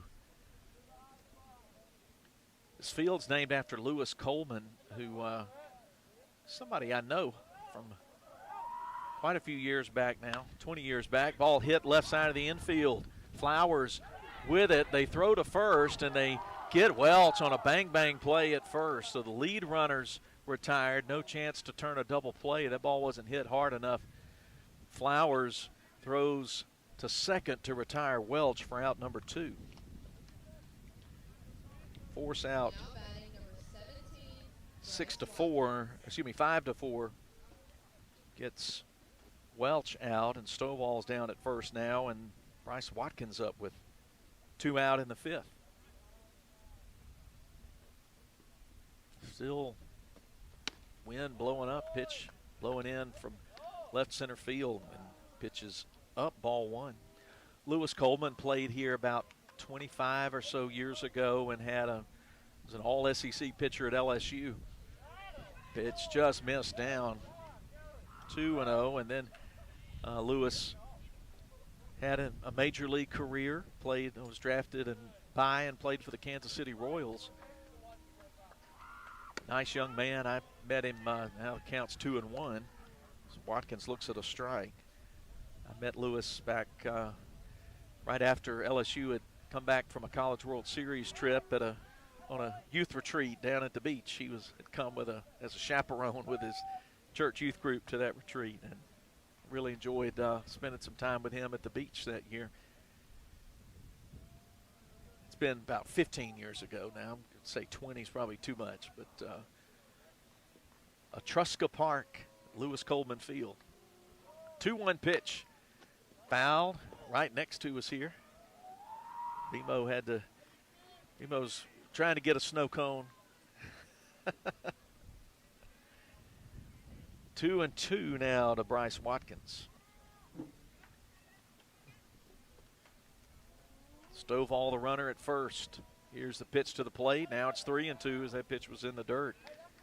Watkins takes the fastball. Seems like Sanford wants to go to the fastball when he's got to get that out pitch. Here it comes. That one's hit past the diving third baseman Flowers down the line. Coming into third, standing is Stovall. And that's going to be a double down the left field line for Leake's Bryce Watkins on a 3-2 count. Now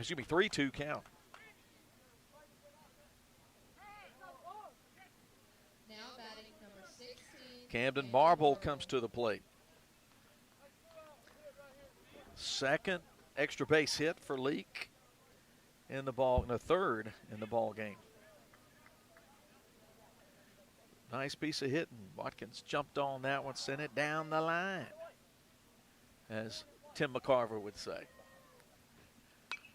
And Marble had a pitch to hit there and fouled it back.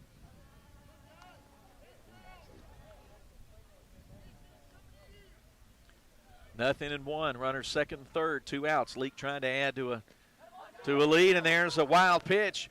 Goes to the backstop, and Stovall comes home, and it's 4-2 Rebels.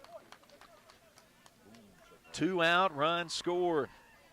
Watkins, see who that is running for Watkins, gets up to third. We'll confirm who that is just a moment. But the wild pitch. Gets the Rebels an extra run. It's 4-2. Counts 1-1.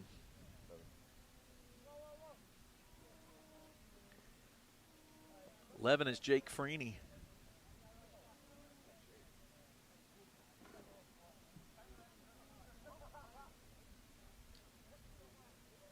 Freeney down at third.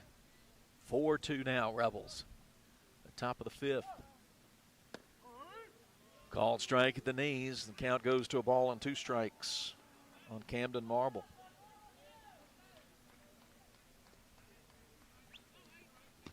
Sanford's pitch. Popped up foul. First base side out of play.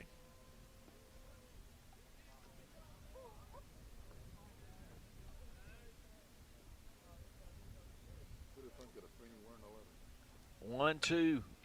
Bounce towards second. Harrison scoops it up and makes the short throw to first to retire Marble on the ground out.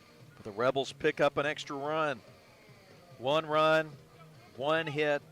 There were no errors and 1 runner left on base. LA has stranded 5 through 5 innings, and they lead it 4-2. Home half of the fifth coming up. It'll be the 3, 4, 5 hitters coming up for Pillow. Stay with us as Leake Academy playoff baseball continues. Branning Law Firm is ready to work for you. Attorney Jennifer Branning specializes in residential and commercial real estate closings, timber transactions, and business law. Jennifer and her friendly staff will assist you with your business and real estate. Please call 601-656-6152 or visit them in downtown Philadelphia across from the library. Open Monday through Thursday, 8:30 to 5, and Friday, 8:30 to 12. Branning Law Firm, 235 West Beacon Street, Philadelphia. Take it from me, you're going to want to shop around and experience everything that Ozark Ag has to offer. I mean, after all, their language is poultry.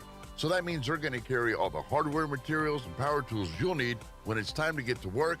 Plus, they also carry hunting and fishing supplies when it's time to kick back. Take it from me, I guarantee you're going to love Ozark Ag.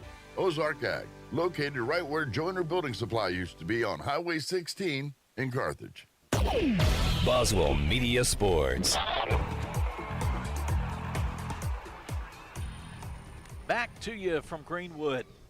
Pillow coming to bat in the home half of the fifth. Leake 4, Pillow 2. Bottom of the fifth inning coming up.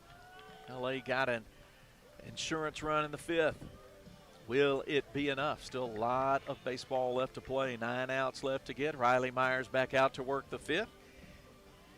He'll see the 3-hitter first, Dane Sanford, who has struck out twice. Myers has had a strikeout in each inning. 7 total. First pitch foul back to the backstop.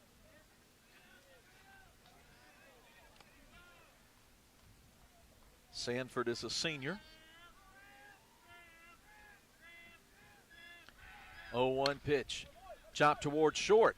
Going to be a nice hop for Harden.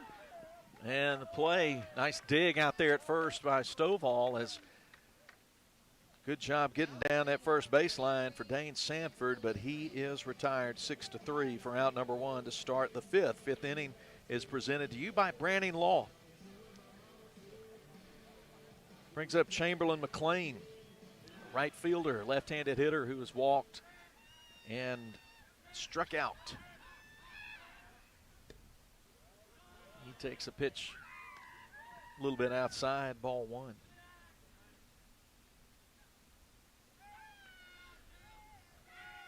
Sophomore waits for Myers' pitch, and that one's a little bit outside as well, apparently.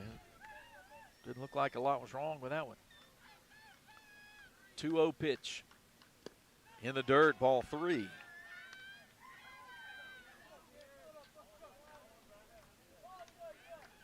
Myers had a 1-2-3 inning in the third. He's had to deal with base runners every inning since, and there's a called strike. Fastball down the middle. McLean taking all the way. The last inning was a big escape. Bases loaded and 1 out. He got a strikeout and a fly out to end the inning, and on the 3-1 pitch, he misses the strike zone with that one and walks McLean. So Pillow picks up a 1-out base runner. fourth free pass base on ball issued by Myers, and he's now got to deal with a runner on, and 5-hitter Brock Makeumson at the plate, who's popped out twice. Fastball is in the dirt.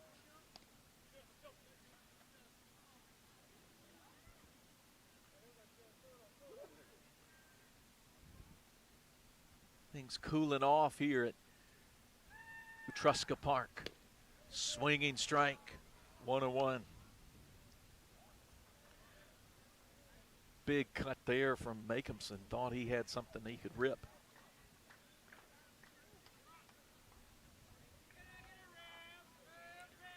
One to count. Runner at first and one out. Pitch in the dirt. Scoots away toward the on-deck circle and the third base side, and that wild pitch will put McLean up at third. Up at second. Up at second. McLean at second. Makeumson, the batter. 2 balls and a strike. Count.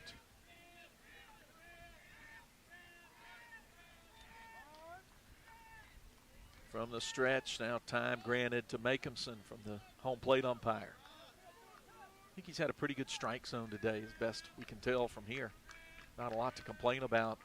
Home plate umpire. We'll find something else to complain about. Don't worry. 2-1. Pitch missed away. He tried to get the outside corner, and that's ball 3.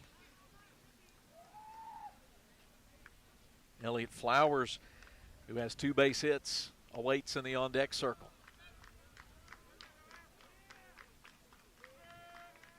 Myers got a bear down here, 3-1. That's in the dirt, and it's going to get away from Watkins and roll over toward me, first base side, and that's going to allow the runner to move from second to third. And Coach Branch wants timeout to get a courtesy runner in, but now it's first and third with 1 out. Back-to-back walks issued.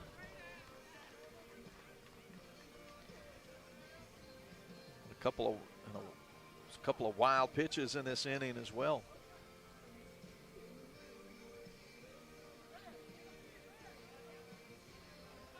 That will bring up, as I said a moment ago, Elliott Flowers, who drove in both runs for Pillow in the first with a single to left center.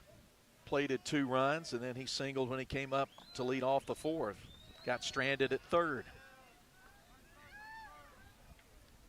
Runners at the corners, 1 out.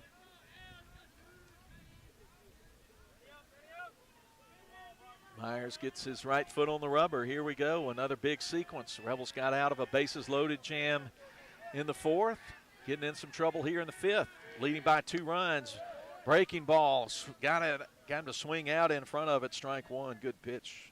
Start off the at-bat to Flowers. Flowers got his singles on first pitch, swings. So he's been up, seen 3 pitches, swung at 3. Runner at first taken off. The throw's coming down to Harden. Cut off in front of the bag by him. Runner at third doesn't take off. So give stolen base to the courtesy runner that I never identified. About to get that for you now. Barrett Snell, I think that is running down there. Snell at second. McLean at third. Big cut, swing and miss. Strike 2, 1 ball, 2 strikes now to Flowers. 13, okay, thank you. 13, that's Snell. That's Gabe Noakes, not Snell.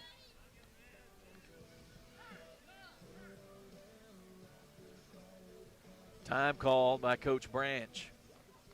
And he wants to talk to the home plate umpire. So we'll set the scene for you here. Bottom of the 5th inning, 2 out, 2 on. Yeah, that was third strike. Okay, so yeah, sorry, Ozark Ag strikeout there for Flowers. It was a strikeout situation. I think maybe they want to talk about catcher interference or something. I don't know. Home plate umpire and left side umpire. Oh, they're talking about getting the count correct. Yeah, I think that was a strikeout. I was focused on the play at second base.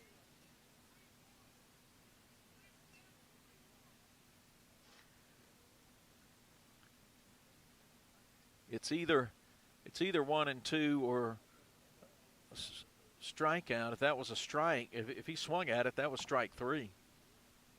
Yep, and they confirm it was a strikeout. And I think Coach Branch for Pillow's not on the right side of the argument. And he's turning up the intensity a little bit with the 3-man umpiring crew over on the third baseline. So I think that was strike 3 swinging on the steal attempt.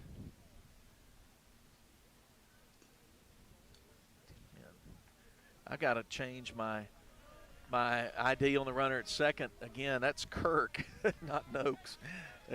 First I thought it was 10, then I thought it was a 13. Now I think it's a 10. Their numbers are kind of small on the front of their jerseys, close together. Yeah, that's a 10. I can see it clearly now. So runner second, third, 2 out. And the hitters, Ben's Porter. Right versus right, the matchup. Here's Riley Myers after the Ozark Ag strikeout, starts him off with a called strike 1. Porter has struck out swinging and struck out looking. Two men on, 2 out. Oh, breaking pitch. Got him to chase one outside the zone to get ahead 0-2. Nasty pitch there from Myers. He's just a strike away from getting out of trouble again. Ben's Porter back in there, the left fielder. But now time's called. Now we go back to play. It was kind of an awkward sequence there. Ball lined right to Stovall at third. He only had to go about half a step to his left and put up the glove and snare that line drive on the opposite side of the infield for the out, and the Rebels escape trouble once again. No runs, no hits. There were no errors, but 2 left on base. The Mustangs have stranded 8 on the bags through 5 complete and trail Leake in game 1 of this best-of-3 series 4-2. The Rebels will bring up Charlie Brantley to start out the 6th inning, but first we'll take this break as Leake Academy playoff baseball continues. Wendy's home-style French toast sticks are so delicious, some are saying that they're better than their mom's breakfast. Excuse me, did you just say Wendy's French toast sticks are better than my breakfast? Mom, is that you? Answer the question. I said some people are saying that because they're so crispy on the outside and fluffy on the inside and perfect in every way. Uh-huh.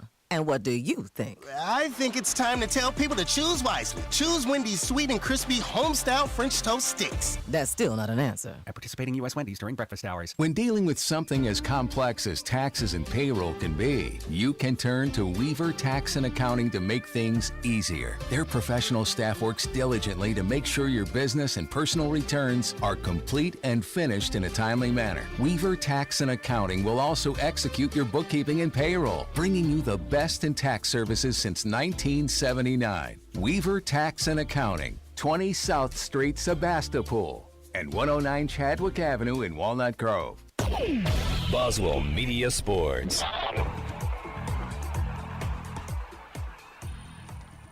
We flip over to the top of the 6th inning from Greenwood. Things cooling down here. More clouds coming in and still a cool northwest breeze coming in. All the field completely in shade, lights on. 4-2 the score, the Rebels lead, and Brantley fires one over the left side of the infield, and the throw not made in time, and the third baseman stumbles into the umpire after the throw. That's going to be, I think you got to rule that an infield single there, first pitch swinging for Charlie Brantley, and he's aboard for the first time today. Rebels get a single to lead off the 6th inning, presented by Neshoba County Co-op.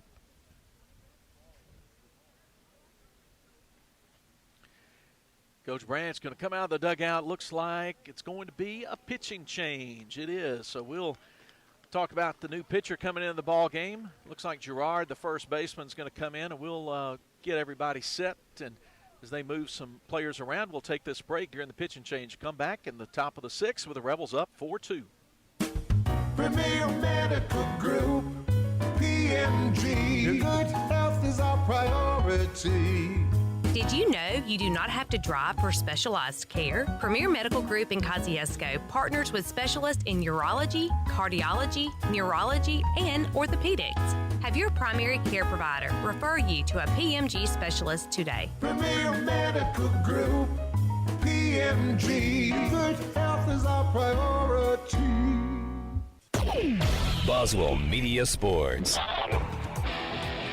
Philadelphia Gun and Pawn, the original since 1974. You want excellent service? You've got it with Philadelphia Gun & Pawn. Philadelphia Gun & Pawn has been serving our friends and neighbors since 1974. Stop in and find an incredible selection of Kendra Scott and O'Lally jewelry. Shop the best selection of authentic pre-owned Louis Vuitton handbags and accessories in the area. You deserve better service. At Philadelphia Gun & Pawn, that is exactly what you'll get. Philadelphia Gun & Pawn. The original Philadelphia Gun and Pawn.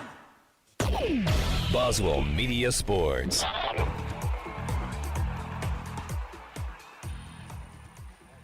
Pitching change for Pillow. They're bringing a left-hander, J.C. Girard. Move him over from first. They bring in Perry Smith off the bench to play at first. Take Valente out and move Dane Sanford to short. That's what it looks like right now. I think that's got it. And it looks, Valente's moved over to second, so they've taken Harrison out. The batter's Red Atkinson takes a pitch, this low ball one.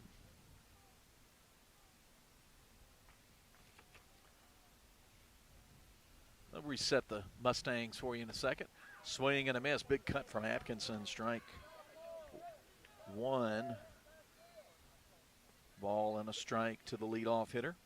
He doubled down the left field, or as he doubled into the gap his last time up. Throws to first. Brantley has to dive back in. Gets plenty of dirt on. 4-2 our score, top of the sixth. Rebels trying to take a 1-0 lead in this best-of-3 series. Game 2 on Tuesday at 4 in Madden, and it's chopped into the barrier. First base dugout foul. Makes it 1-2.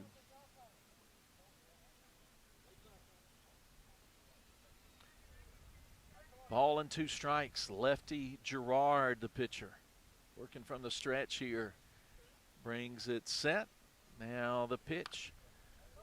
Reached out for that one. Probably pitch out of the zone, but sent it foul right side, so he stays alive. 1-2.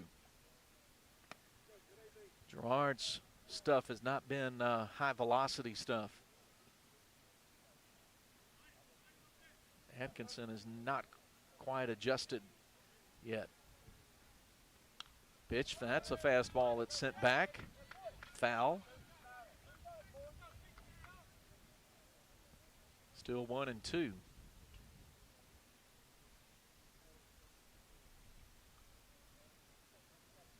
Girard set. Brantley takes his lead at first. Look at the runner. Pitch to the plate. Got him to chase a breaking ball in the dirt and struck him out.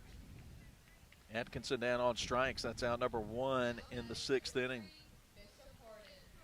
Bishop Harden will come up to the plate. 1 for 2 officially with a run scored.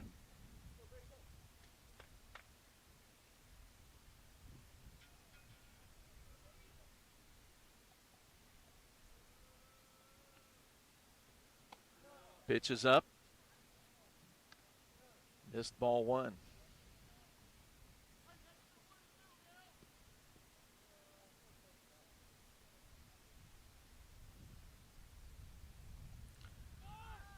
Pitch down, but Brantley taking off, and he'll get the steal. No throw as the ball scuttered away up the first base line from the catcher, Jacobson. Stolen base for Brantley. He stands at second base now with 1 out. 2-0 the count to Harden. Girard's pitch missed up, way up, ball 3.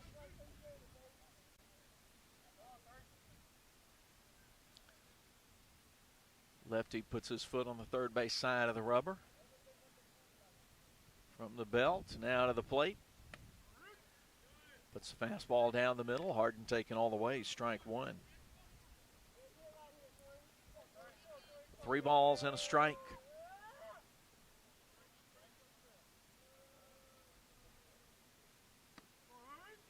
And that's a pitch that is called for a strike. Harden thought it was ball 4. He had just taken his first step toward first base. Now the count's full.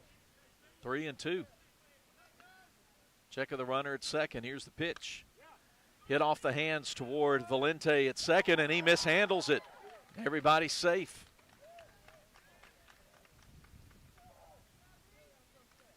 First Pillow error of the ball game, and it's 1st and 3rd with one out for Riley Myers. Rebels up 4-2. Trying to add on in the top of the 6th.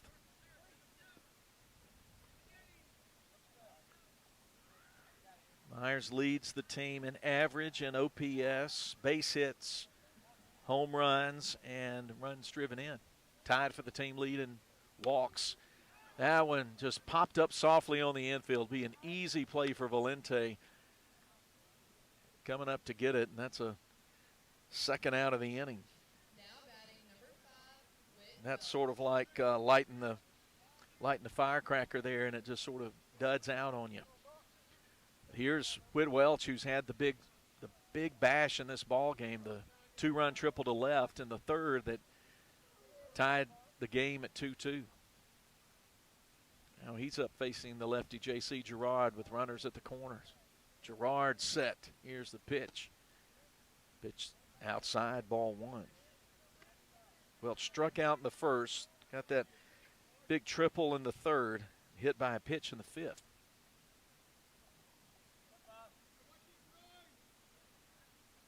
Right-handed senior ready. Takes one on the inner half. 1 ball, 1 strike.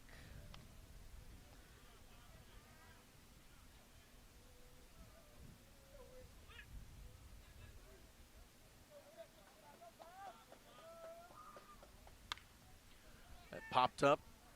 Foul territory, but didn't get out of the park, but got down before first baseman Smith could get to it. Whit Welch behind in the count, 1-2.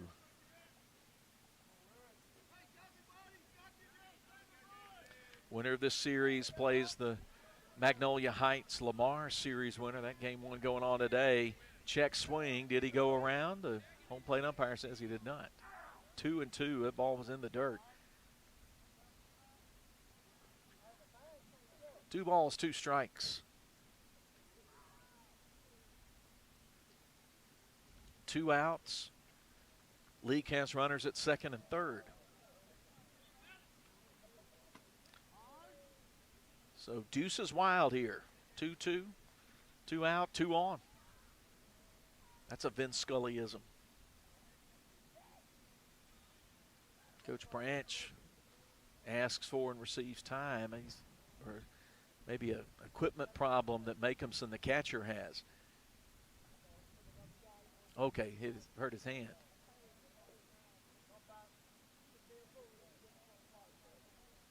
Trying to block up that pitch that was in the dirt.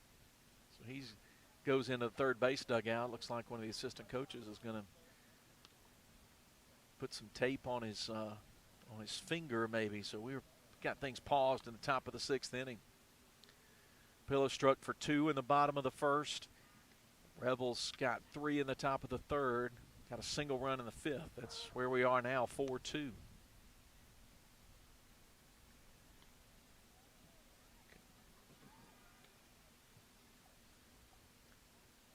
We can say congratulations to the LA Archery team. They won the MAIS 5A North Half-State Championship. Had a good showing in the state championship. Congratulations to the Archers. 2-2 pitch from Girard. That's line towards short. Nice play on a tough hop over there by Sanford, and he throws out Welch. That gets the home crowd appreciative and on their feet applauding on a play that could have been a really bad hop, but Sanford made the play, and the Rebels leave runners at second and third. No runs, a single base hit. There was an error and 2 runners left on middle of the 6th. Leake 4, Pillow 2 in game 1. Back after this break with the home half of the 6th as Leake Academy playoff baseball continues. Before you begin those do-it-yourself projects outside your home or business, be sure you know where your underground utilities are located. Always call before you dig. One easy phone call to 811 can protect you from injury and expense. Plus, it's the law in Mississippi. Make the call and avoid serious or fatal injury. For more electrical safety tips, contact Central Electric Power Association, serving you since 1937, an equal opportunity provider and employer. Immunizations protect kids and teens from preventable diseases like measles, meningitis, polio, whooping cough, flu, and other dangerous illnesses. It's important not to skip or delay shots. Anya Jones, certified pediatric nurse practitioner and Baptist Leake Primary Care Clinic, offer these and a complete list of pediatric care for infants, children, and young adults. Baptist Leake, making your health care our #1 priority. Boswell Media Sports.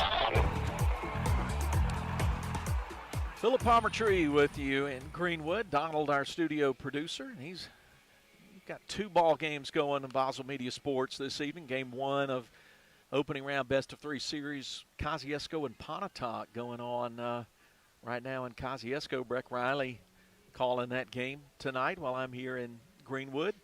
Glad to have you with us on Kicks 96. Scott Hines and on Cruising 98 today for a makeup game for East Central softball, I think. So it's a busy week. Riley Myers back out to work against the Pillow lineup in the 6th. He'll face Schmitz to start off the inning. A fastball that says was too far in, ball 1. Schmitz has walked and singled today. There's a pitch just up above the letters, ball 2. It has been mostly a fastball diet that Riley Myers has been force-feeding Pillow and has given up only 3 base hits. And there's another fastball right down the middle. Riley has had to go deep in some counts. He's walked 5, 1, 2, 3, 4, 5, 6 in the game. 2-2 now the count. To Schmitz. Pitch on the way. Just got he swung. I heard it. I thought I heard it hit the bat. The throw comes up, though, in time from Watkins off the backstop to up to first to Stovall to retire him. So that is an Ozark Ag strikeout and out number 1 in the 6th inning, presented by the Neshoba County Co-op.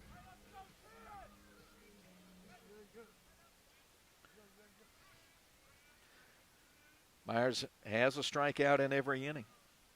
1-0 to start things off to Smith, the center fielder.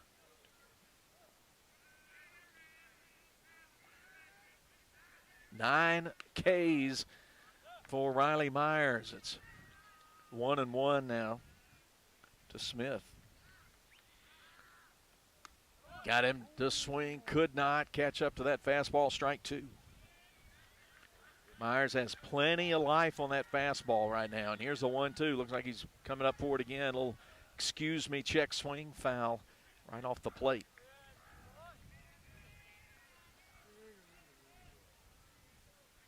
Matthew Ryan Smith 0 for 1 in the game with a walk.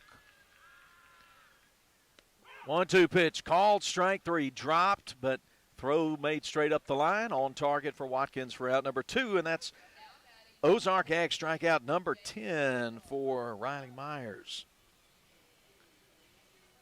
That's a good day. Nobody on base, 2 out. J.C. Gerard at the plate. Struck out his last time up in the 4th. And that one missed somehow. Dugout thought it was good. I thought it was pretty good too, ball 1. That ball lined over the top of the glove of Stovall into right field. Gerard will take a look out there and turn, but Weaver's got it back into the infield in time to hold Gerard to a 2-out single in the 6th. 4th base hit. We'll bring up Aiden Valente, who's now the 2nd baseman in the game.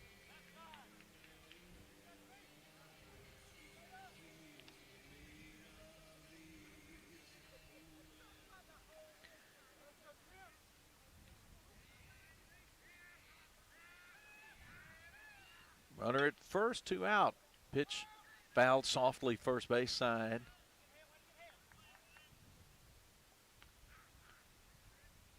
Valente 0 for 3.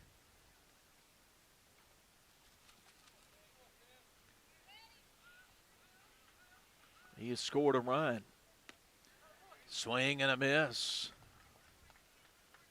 I think Riley took a little off that one. 0-2 now. Riley a strike away from getting the Rebels out of the 6th. Fastball came inside, ball 1.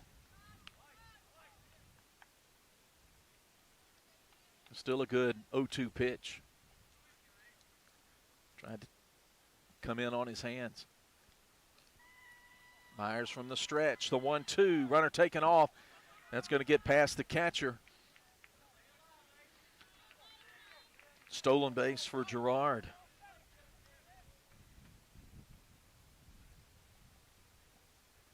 Girard up in scoring position. Leake up by 2. Count even now, 2 balls, 2 strikes.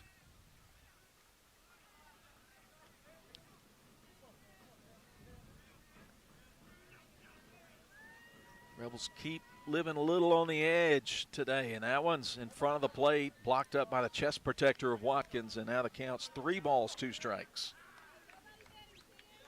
3-2.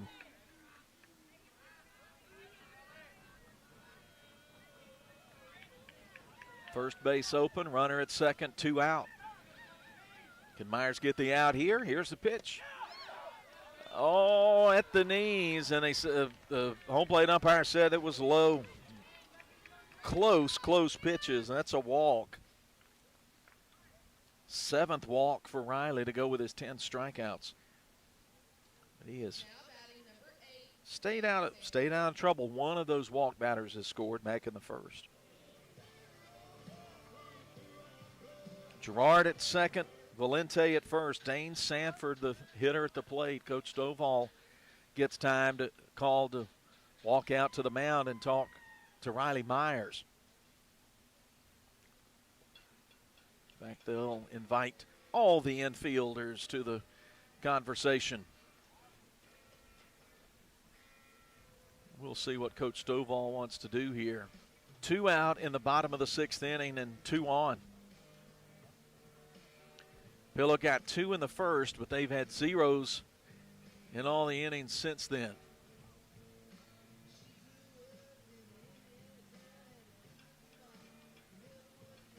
And that conversation's going to wrap up. Riley's going to try to push through this, get one more out here in the 6th inning. You look ahead to the 7th. The Rebels are up by 2. It'll be Mathen Weaver, Rhett Stovall, Bryce Watkins due up in the 7th. Leake leads at 4-2. 4 runs on 8 hits. 2 runs on 4 hits for Pillow. It's been a pretty well played baseball game. Each school with one error in the game. Myers with his right foot on the rubber. Home crowd starting to make some noise. Dane Sanford, the batter, big wide stance in the right-hand batter's box. Here's the pitch. Hard hit to right field. Going back on it is the right fielder. It's going to be hit in front of the fence. Weaver's got it in front of the fence. Girard scores. Valente scores, and we're tied 4-4. The double to right field by Dane Sanford, and he looked like the big bat in the lineup right there that he is. 4-4 in the bottom of the 6th with 2 out. Wow. Big hit for the home team to tie game 1 at 4 runs apiece. And that's going to be the afternoon for Riley Myers. There'll be a pitching change coming in. Looks like it's going to be Matthew Nowell coming in to loosen up. We'll take a break as the pitching change goes on in front of us, and we're tied at 4 in the bottom of the 6th.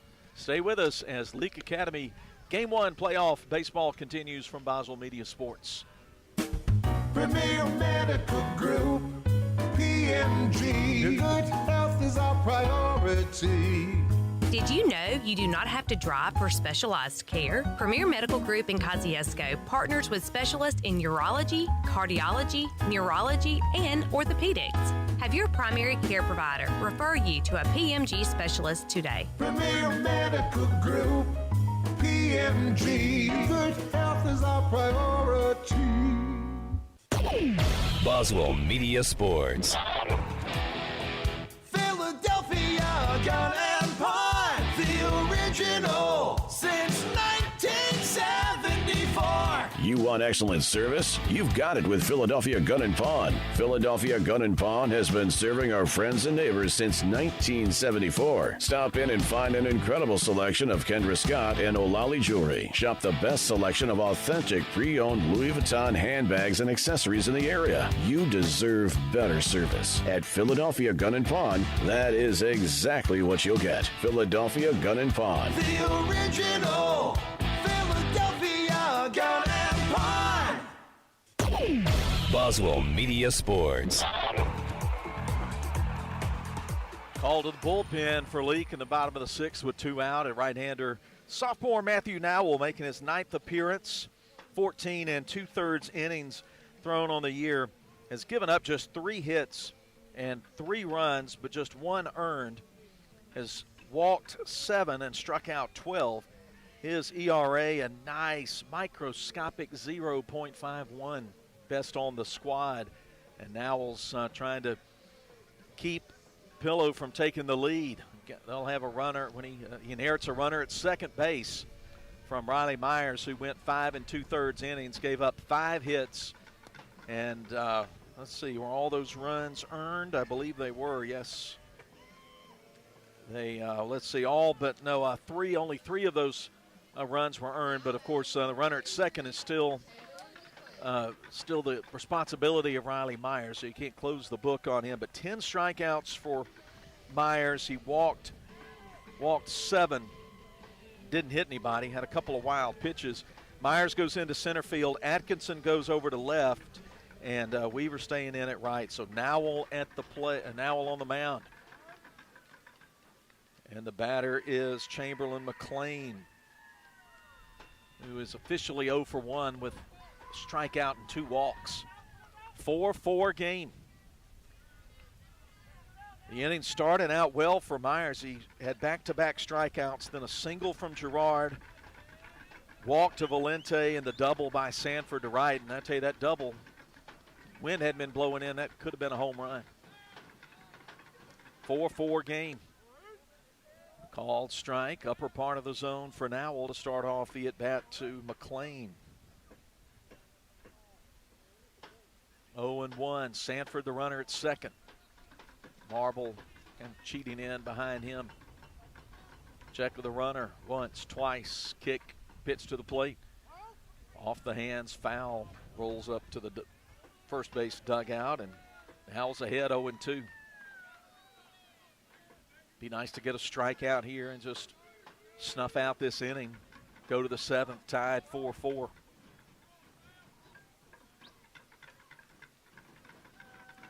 Nowell at the belt. Pitch to the plate. That one up and in. 1 ball, 2 strikes.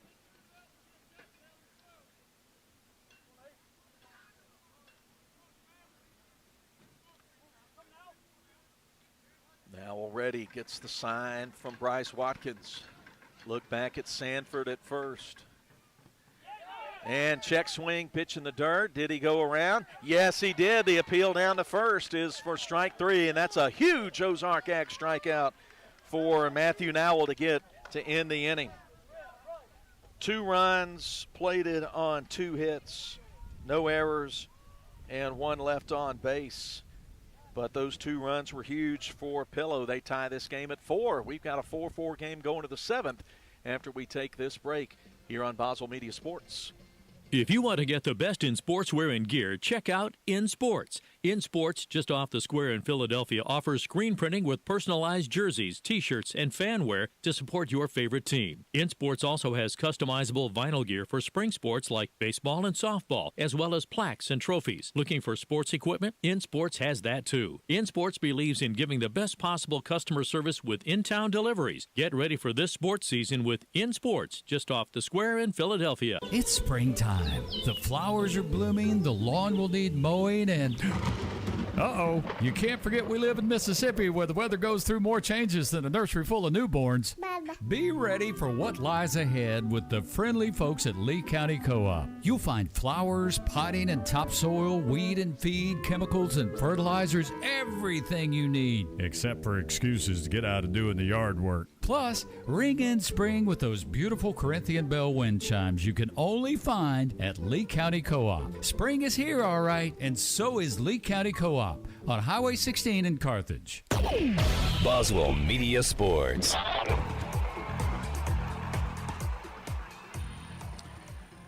Well, feels like some playoff baseball under the lights from Greenwood. 7th inning, 4-4 game. Leake carried a 4-2 lead into the bottom of the 7th. Got the first 2 outs of the inning, but then the next 3 reached for Pillow, and they tied it at 4. And Matthew Weaver will lead off the inning and take strike 1 from J.C. Girard, who came in the 6th in relief of Dane Sanford. Comes with a breaking ball that misses low. Evens the count 1-1. Lefty, the high strike. Weaver could not resist it, and he's down 1-2. Weaver, big cut at a pitch that was way too high. 1-2 pitch. Probably going to come back to that again, and he does, but that one too high. 2-2. Leake 4, Pillow 4. Weaver, Stovall, Watkins due to come up. A 2-2. Trying to bury a curveball down in the right-handed batter's box, and Weaver wouldn't chase it. Weaver 1 for 3 in today's game. And he looks at ball 4. Takes the walk, lead off man on, go ahead run in the 7th inning, presented by Central Mississippi Animal Clinic. So now J.C. Girard will have to deal with the divided mind of having the leader in stolen bases for the Rebels on first. And the hitter is Rhett Stovall, the first baseman.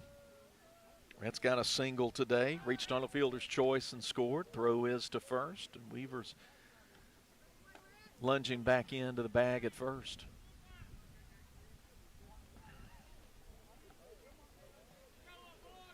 Left versus right, the matchup. Girard, pitch low, runner taken off. That's going to be a stolen base, is it? No, they say they got him, and I don't know. I don't think so.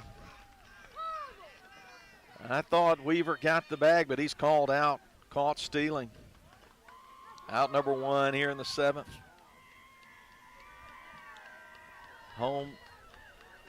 That's a hometown call right there. 1-0 the count to Stovall. Weaver dove in head first and looked like he had the kind of jump he needed. It was a good throw from Makeumson, there's no question, but I just didn't think the tag got applied in time. 1-0 pitch. Check swing, strike 1. Stovall came about 3/4 of the way around. Here's the 1-1. That one's going to be lined past Flowers, the third baseman, and now the left fielder misplays it. Stovall motoring in, going to slide in safely ahead of the throw into second. That's going to be a single and an error, so the Rebels are going to get a runner in scoring position anyway. Porter, the first baseman, the left fielder just misplayed the ball, hit and error. Puts Rhett Stovall, who's got good wheels, at second base. One out, 4-4 ball game. Here's Bryce Watkins. He fouls the first pitch back out of play.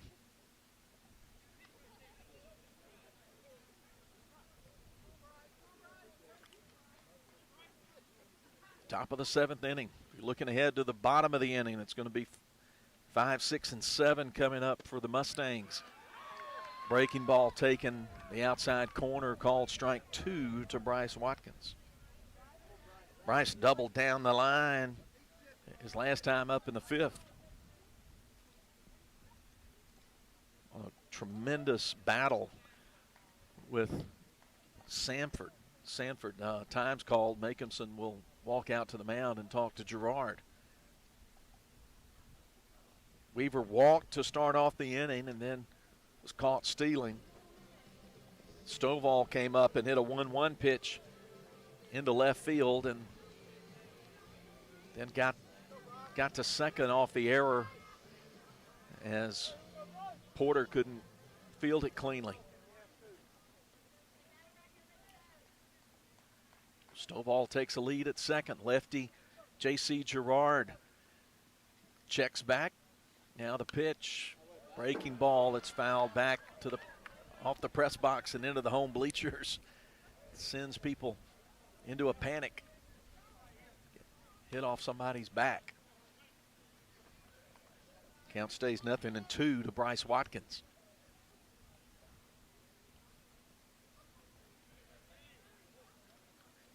Gerard takes a long look, second look, now pitches.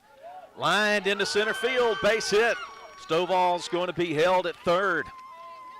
Runners at the corners with one out. The Rebels could get the go-ahead run in the 7th. See what Camden Marble can do to make it happen. It's been walk, single, and single in this inning off Gerard. Coach Branch wants time. He's going to come out to the mound.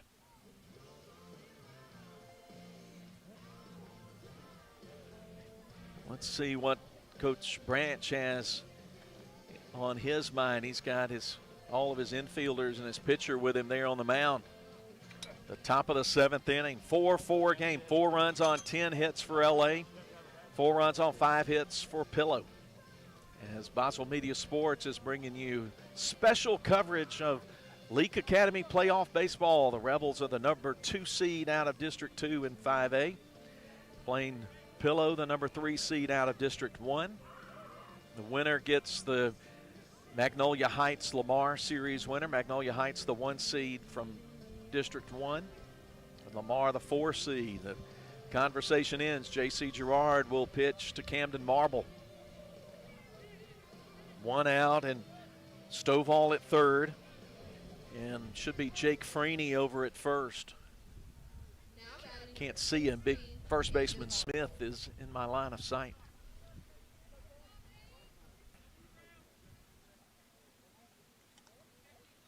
Gerard, the lefty. He's set. Now the pitch. Check swing. You think he went around for the strike. Yeah, they call that strike 1. Marble got fooled on a breaking ball and it was buried down right at the back of the plate. 0-1 pitch. That one bounced, comes up off the mask of the catcher Makinson for ball 1. That hits off the side of his mask. The Rebels probably get the run home if that pitch would have caromed off to the left or the right. Counts a ball and a strike. Marble waits. Pitch taken down and in, and no throw as Freeney gets up to second base with a steal.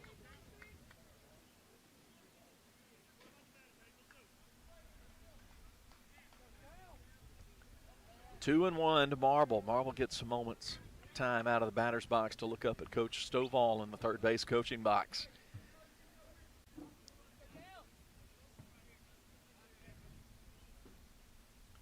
Now Marble back in there, ready. Left versus right. The matchup shows bunt. The ball goes all the way to the backstop and caroms back quickly to the catcher Makinson. Strike 2. Counts 2-2.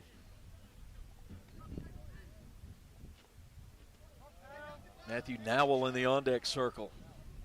Hit for Charlie Brantley. 2-2. Runners second and third with one out in the top of the seventh. Game tied 4 apiece. Pitch is too far up. 3-2. Had some curve on that one, and it just stayed up. Home crowd groaning about it. They thought that was strike 3. 3-2 pitch from Girard. Ball 4, and the bases are loaded. Good at bat for Camden Marble. That's the second walk that Rebels have earned off J.C. Girard, and now Coach Branch is out of the dugout again, so I think that's going to mean pitching change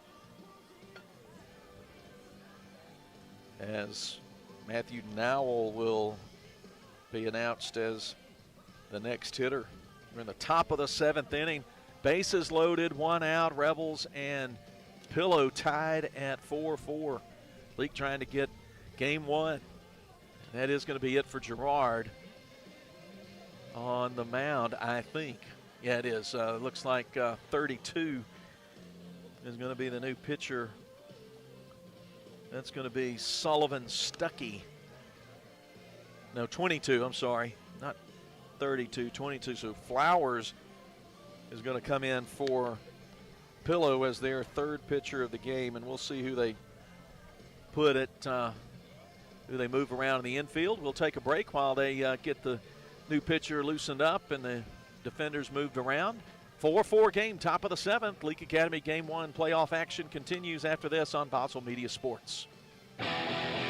Philadelphia Gun and Pawn, the original since 1974. You want excellent service? You've got it with Philadelphia Gun & Pawn. Philadelphia Gun & Pawn has been serving our friends and neighbors since 1974. Stop in and find an incredible selection of Kendra Scott and O'Lally jewelry. Shop the best selection of authentic pre-owned Louis Vuitton handbags and accessories in the area. You deserve better service. At Philadelphia Gun & Pawn, that is exactly what you'll get. Philadelphia Gun & Pawn. The original Philadelphia Gun and Pawn.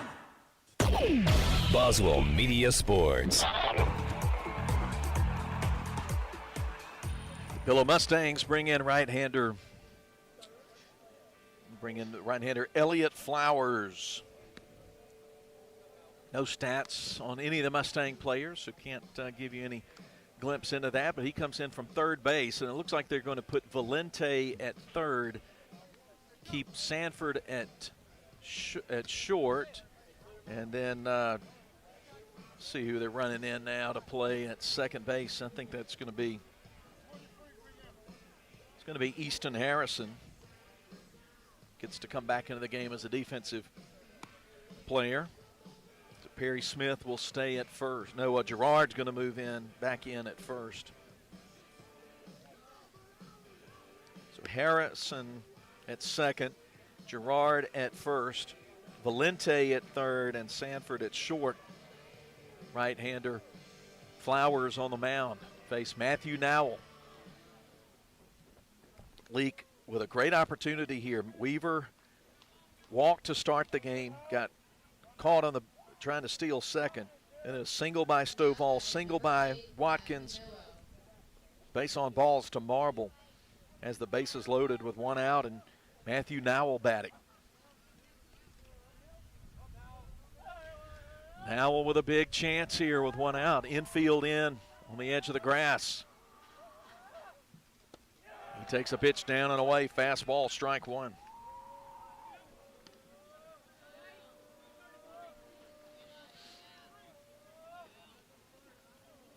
Counts 1-0 to Nowell. Right versus right, the matchup. Infield in with 1 out. Pops it up. Foul territory, right side. Going to be a tough play for Girard. Does he reach over and make it? No, he does not. It was just beyond his reach.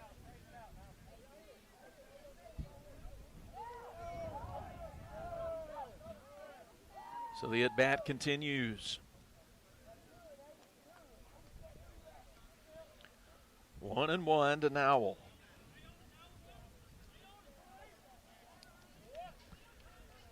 right field corner, and most of foul territory beyond the infield dirt is blocked to my view, so I have to depend on some help here.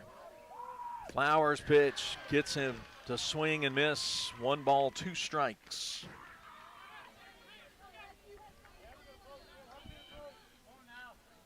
One and 2 to Nowell. 1 out. Rebel at every base. Infield in. Here's the pitch. Took something off that one, and Nowell's able to tip it back foul.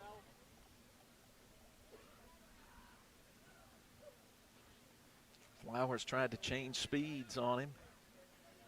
Got a little bit out in front, but got the bat on it. That one's up and in, 2 and 2.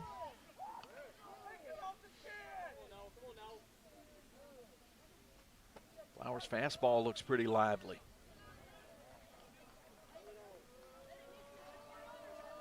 2-2 count. Here it comes. Up and in, ball 3.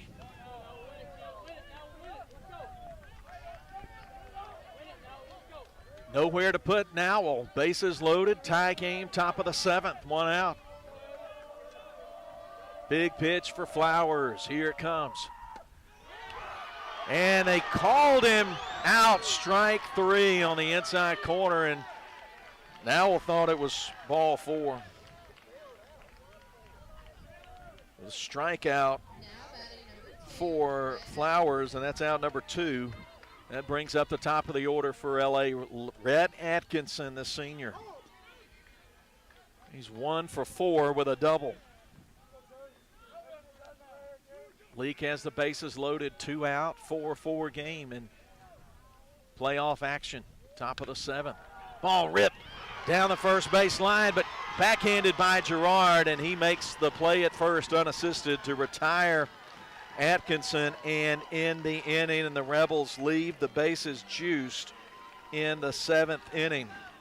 Momentum definitely on the side of the Pillow Mustangs. No runs, 2 hits in the inning, and there was an error. 4-4 as we go to the 7th. Stay with us, as Rebels have got to try to push this to extras to get the win in game 1, as Nowell will come back out and face the 5, 6, 7 batters in the Pillow lineup after this on Boswell Media Sports.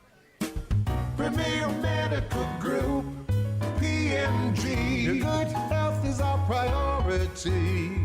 Did you know you do not have to drive for specialized care? Premier Medical Group in Kosciuszko partners with specialists in urology, cardiology, neurology, and orthopedics. Have your primary care provider refer you to a PMG specialist today. Premier Medical Group, PMG. Good health is our priority.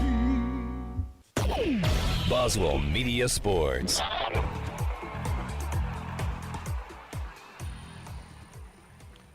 Four game in the 7th.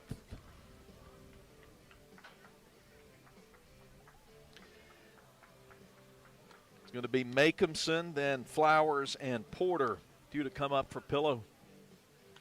Pillow got 2 in the first and then 2 in the 6th. Rebels had 3 in the 3rd and 1 in the 5th.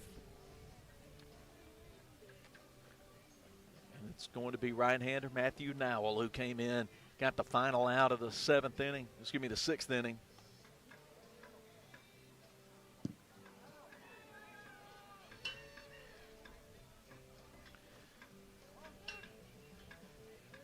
Thanks for joining us on the Boswell Media Sports YouTube channel and on on Kicks 96. A big week of playoff baseball and softball from Boswell Media Sports. And when you go to Boswell Media Sports, if you're on the YouTube channel, you should just click on the tab that says subscribe, and we can bring you. You'll get things brought in right to your computer, a notification every time we go on the air with Rebel baseball, and in the fall with football and basketball in the winter. Pitch in the dirt, ball one to Makeumson to start off the home half of the seventh. Seventh inning is presented by Central Mississippi Animal Clinic. We appreciate Central Electric Power Association sponsoring the stream. We're sorry it's been mostly a chain link fence that's been a chain link fence that you're looking at, but that's the best we were offered here as guests here at Utruska Park. Counts now 2-0. Pitch didn't miss by much there to Makeumson. The umpire said it was outside. Coach Stovall had to ask. Coach Stovall said last, in the top of the inning, that was a strike. And he gets the outside corner there, 2-1. And the home crowd was groaning about the pitch. Here's the 2-1. Hit hard, going to be down the line, going to be extra bases for Makeumson. Going into foul territory to get it is Rhett Atkinson. He'll fire it in. But a stand-up double to lead off the inning for Makeumson. And that's a huge start for Pillow in the home half of the seventh. Courtesy runner trots in.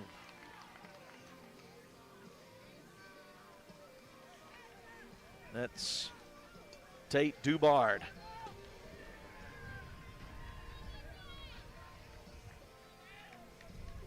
So Dubard running.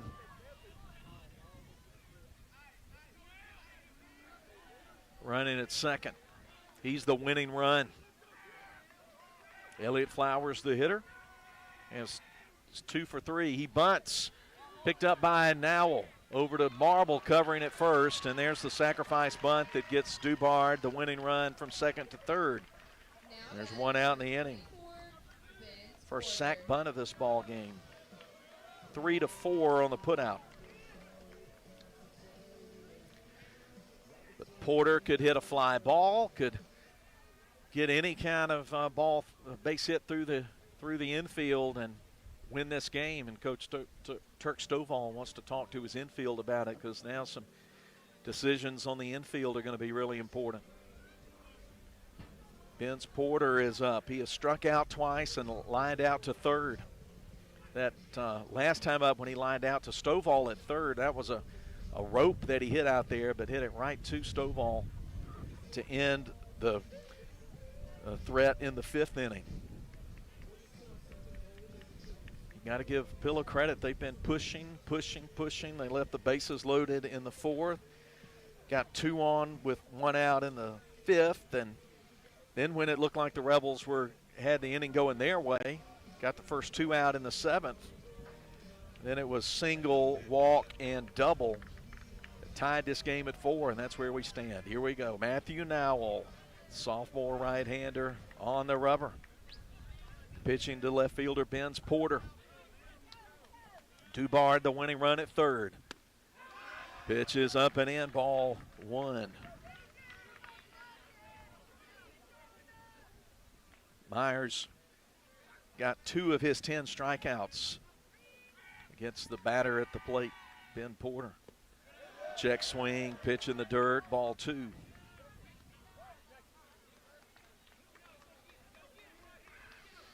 If Porter reaches, Trey Schmitz, the DH, would hit next. If he could reach without that winning run scoring, of course, that guy at third is all that matters now. 2-0. Pitch, borderline, but outside. Home plate umpire getting irritated with chirping from the first base dugout. 3-0.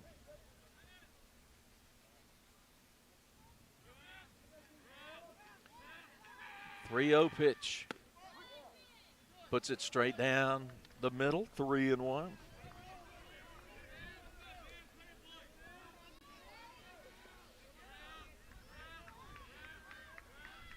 Porter ready. He gets a called strike. Outside corner. Runs the count full. 3-2. 1 out. Winning run at third. Bottom of the seventh inning. Game tied 4-4. Swing and a miss. He got him out. Ozark Ag strikeout for out number 2. Boy, that's a huge one for Matthew Nowell.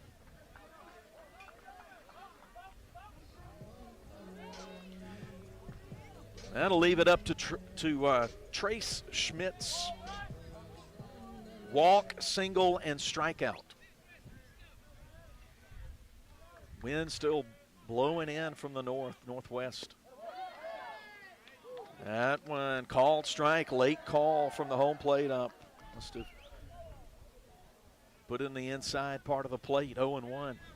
Dubard taking a lead at third. Schmitz with the bat in his hand. Breaking ball, inside corner, called strike 2, and Nowell's an out away from getting out of trouble in the 7th. Nowell looks in, shakes his head a couple of times, now set. Here's the pitch. In the dirt. Good job by Watkins to go to his knees and block it. A ball and 2 strikes. Count to Trace Schmitz.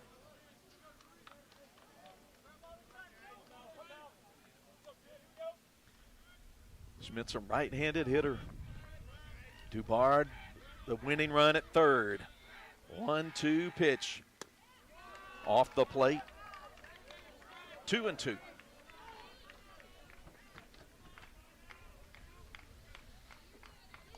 Game hanging in the balance in the bottom of the 7th. First round of the North 5A playoffs. Nowell puts his right foot on the rubber. At the belt. Pitch. Oh, just up a little bit, I think. 3-2. Ooh, that was close. 3-2. I just have to say good pitch and good take. I don't see how you take that pitch with 2 strikes, but Schmitz did. 3-2. And he walked him. Fastball was up too high. Good at bat for Schmitz. He gets down to first, but Schmitz is irrelevant at this point. Matthew Ryan Smith and what he can do is what matters here with Dubard down at third. Makinson started off the inning with a double down the line to left. And then that Flowers sacrificed the runner from second to third. Porter struck out. Schmitz drew the walk. Looks like they're going to have a pinch hitter.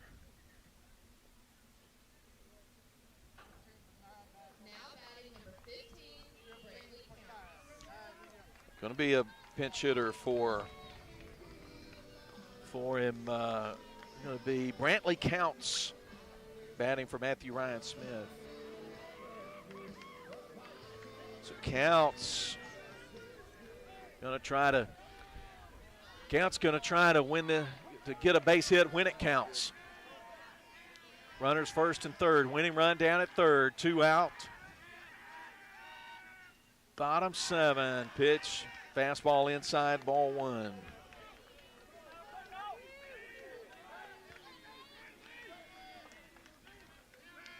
Counts. Waves the bat behind his head. That pitch.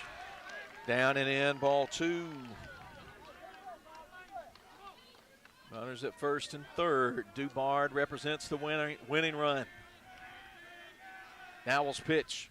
Took something off that one. Got him to get himself swinging out in front of it for strike 1.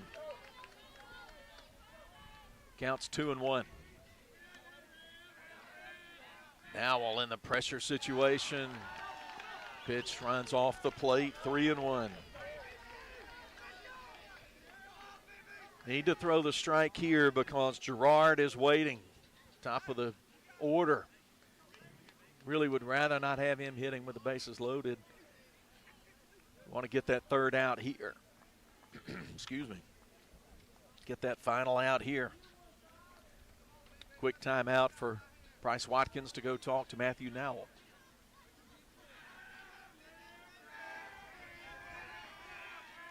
Nowell's ready. 3-1 pitch. Runner takes second, and he walked him. That'll bring up Gerard with bases loaded. You're getting out at any base here. That's a small source of comfort. You've got a really good hitter who singled his last time up, scored a run, got a steal in the process.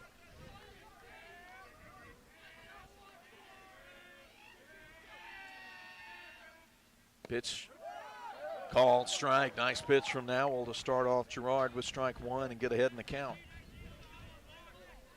Counts at first.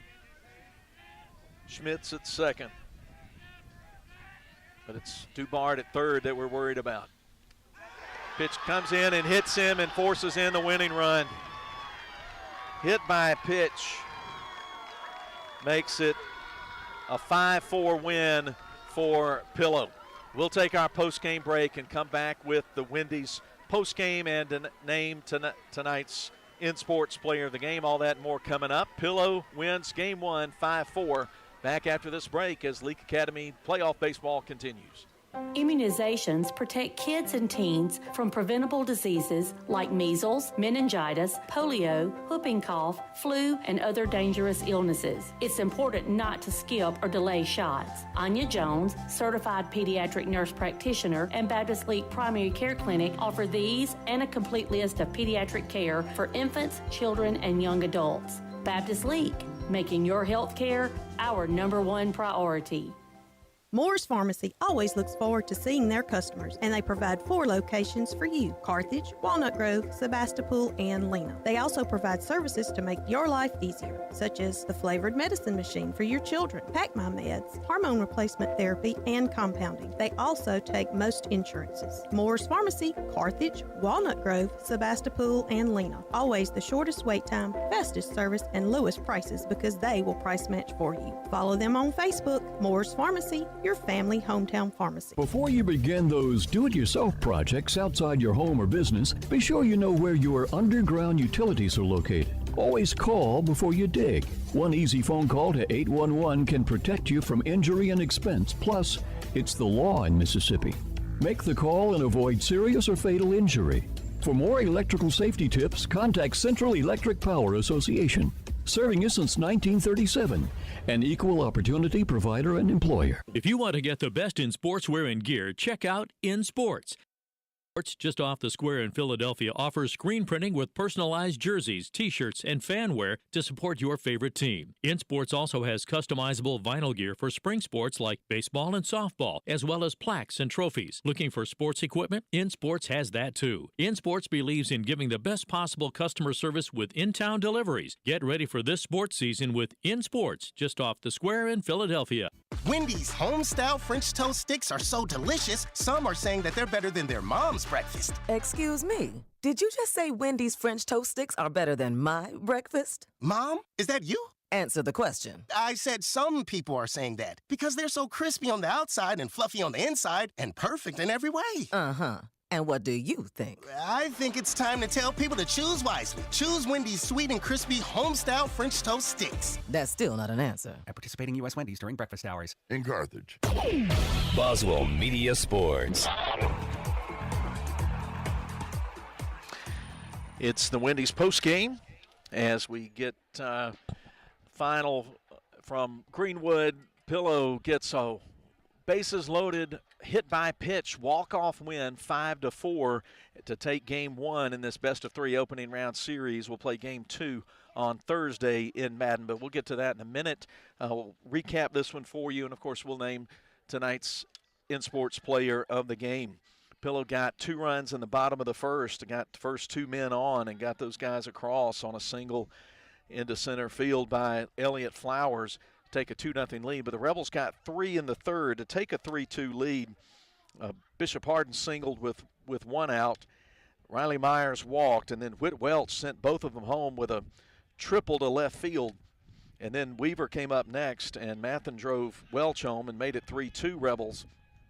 Rebels added an insurance run in the 5th off Bryce Watkins' double down the line that brought in Rhett Stovall after he reached on a fielder's choice. make it 4-2 Rebels, but the lead didn't hold up. The sixth inning was a disaster. Started off great with a pair of strikeouts by Riley Myers, but then he allowed the next 3 batters to reach, including Dane Sanford, who drove in Gerard and Valente with a double to the right field wall to tie it at 4. Matthew Dowell came in, got a strikeout for the final out in the 6th. Rebels had bases loaded in the 7th, but couldn't get that run home and take the lead in the 7th.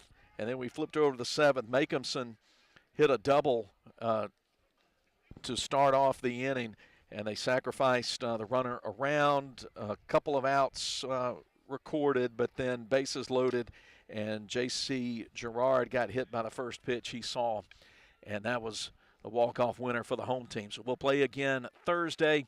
Game 2, 4 o'clock, first pitch from the 488. We'll bring it to you, Boswell Media Sports, on Thursday. Hope we get that one in, and if we need a game, game 3, and hopefully we do, we'll play that one about 6 o'clock right after we finish Game 1, and we'll be bringing you both of those on Boswell Media Sports on the YouTube channel and at I think it'll be on Cruising 98, but we'll confirm that. Like I said, it's going to be very busy. It's time now to name the in-sports player of the game. Riley Myers had a strong outing on the mound, struck out 10, and got on base a couple of times as well. Didn't finish the 7th inning like he wanted to. He had a nice game. Also, Rhett Stovall with a couple of hits tonight. And Bryce Watkins had a couple of hits. Whit Welch had the big triple in the 3rd inning that got the Rebels tied on the board. But I think you've got to, even all things considered, you've got to give it to Riley Myers tonight with a strong outing and 10 strikeouts in the game. Walked a few more guys than he wanted, but about 4 different guys who could have been tonight's in-sports player of the game. But we'll honor senior Riley Myers with the honors tonight as the in-sports player of the game. Well, that'll do it for us. BMO and I will pack things up and we'll head back home. Donald will get the music coming back to you. It's been a busy day, and we appreciate you making us part of your day. Thanks to our producer-director, the award-winning Breck Riley, and everybody on the team at Boswell Media Sports. Thanks to our sponsors, and thanks to all of you for listening and for watching. We'll have a lot better view for you to see on the Central Electric Power Association video stream when we get to Madden on Thursday. And stay tuned to Leake Academy social media accounts to make sure that game doesn't get changed with weather and that sort of thing. But until we are together for Game 2, I'm Philip Palmertree signing off from Greenwood, where Pillow has defeated Leake 5-4 to take a 1-game lead in this first-round best-of-3 series. Until we're together again for Game 2, good night, grace and peace, go Rebels.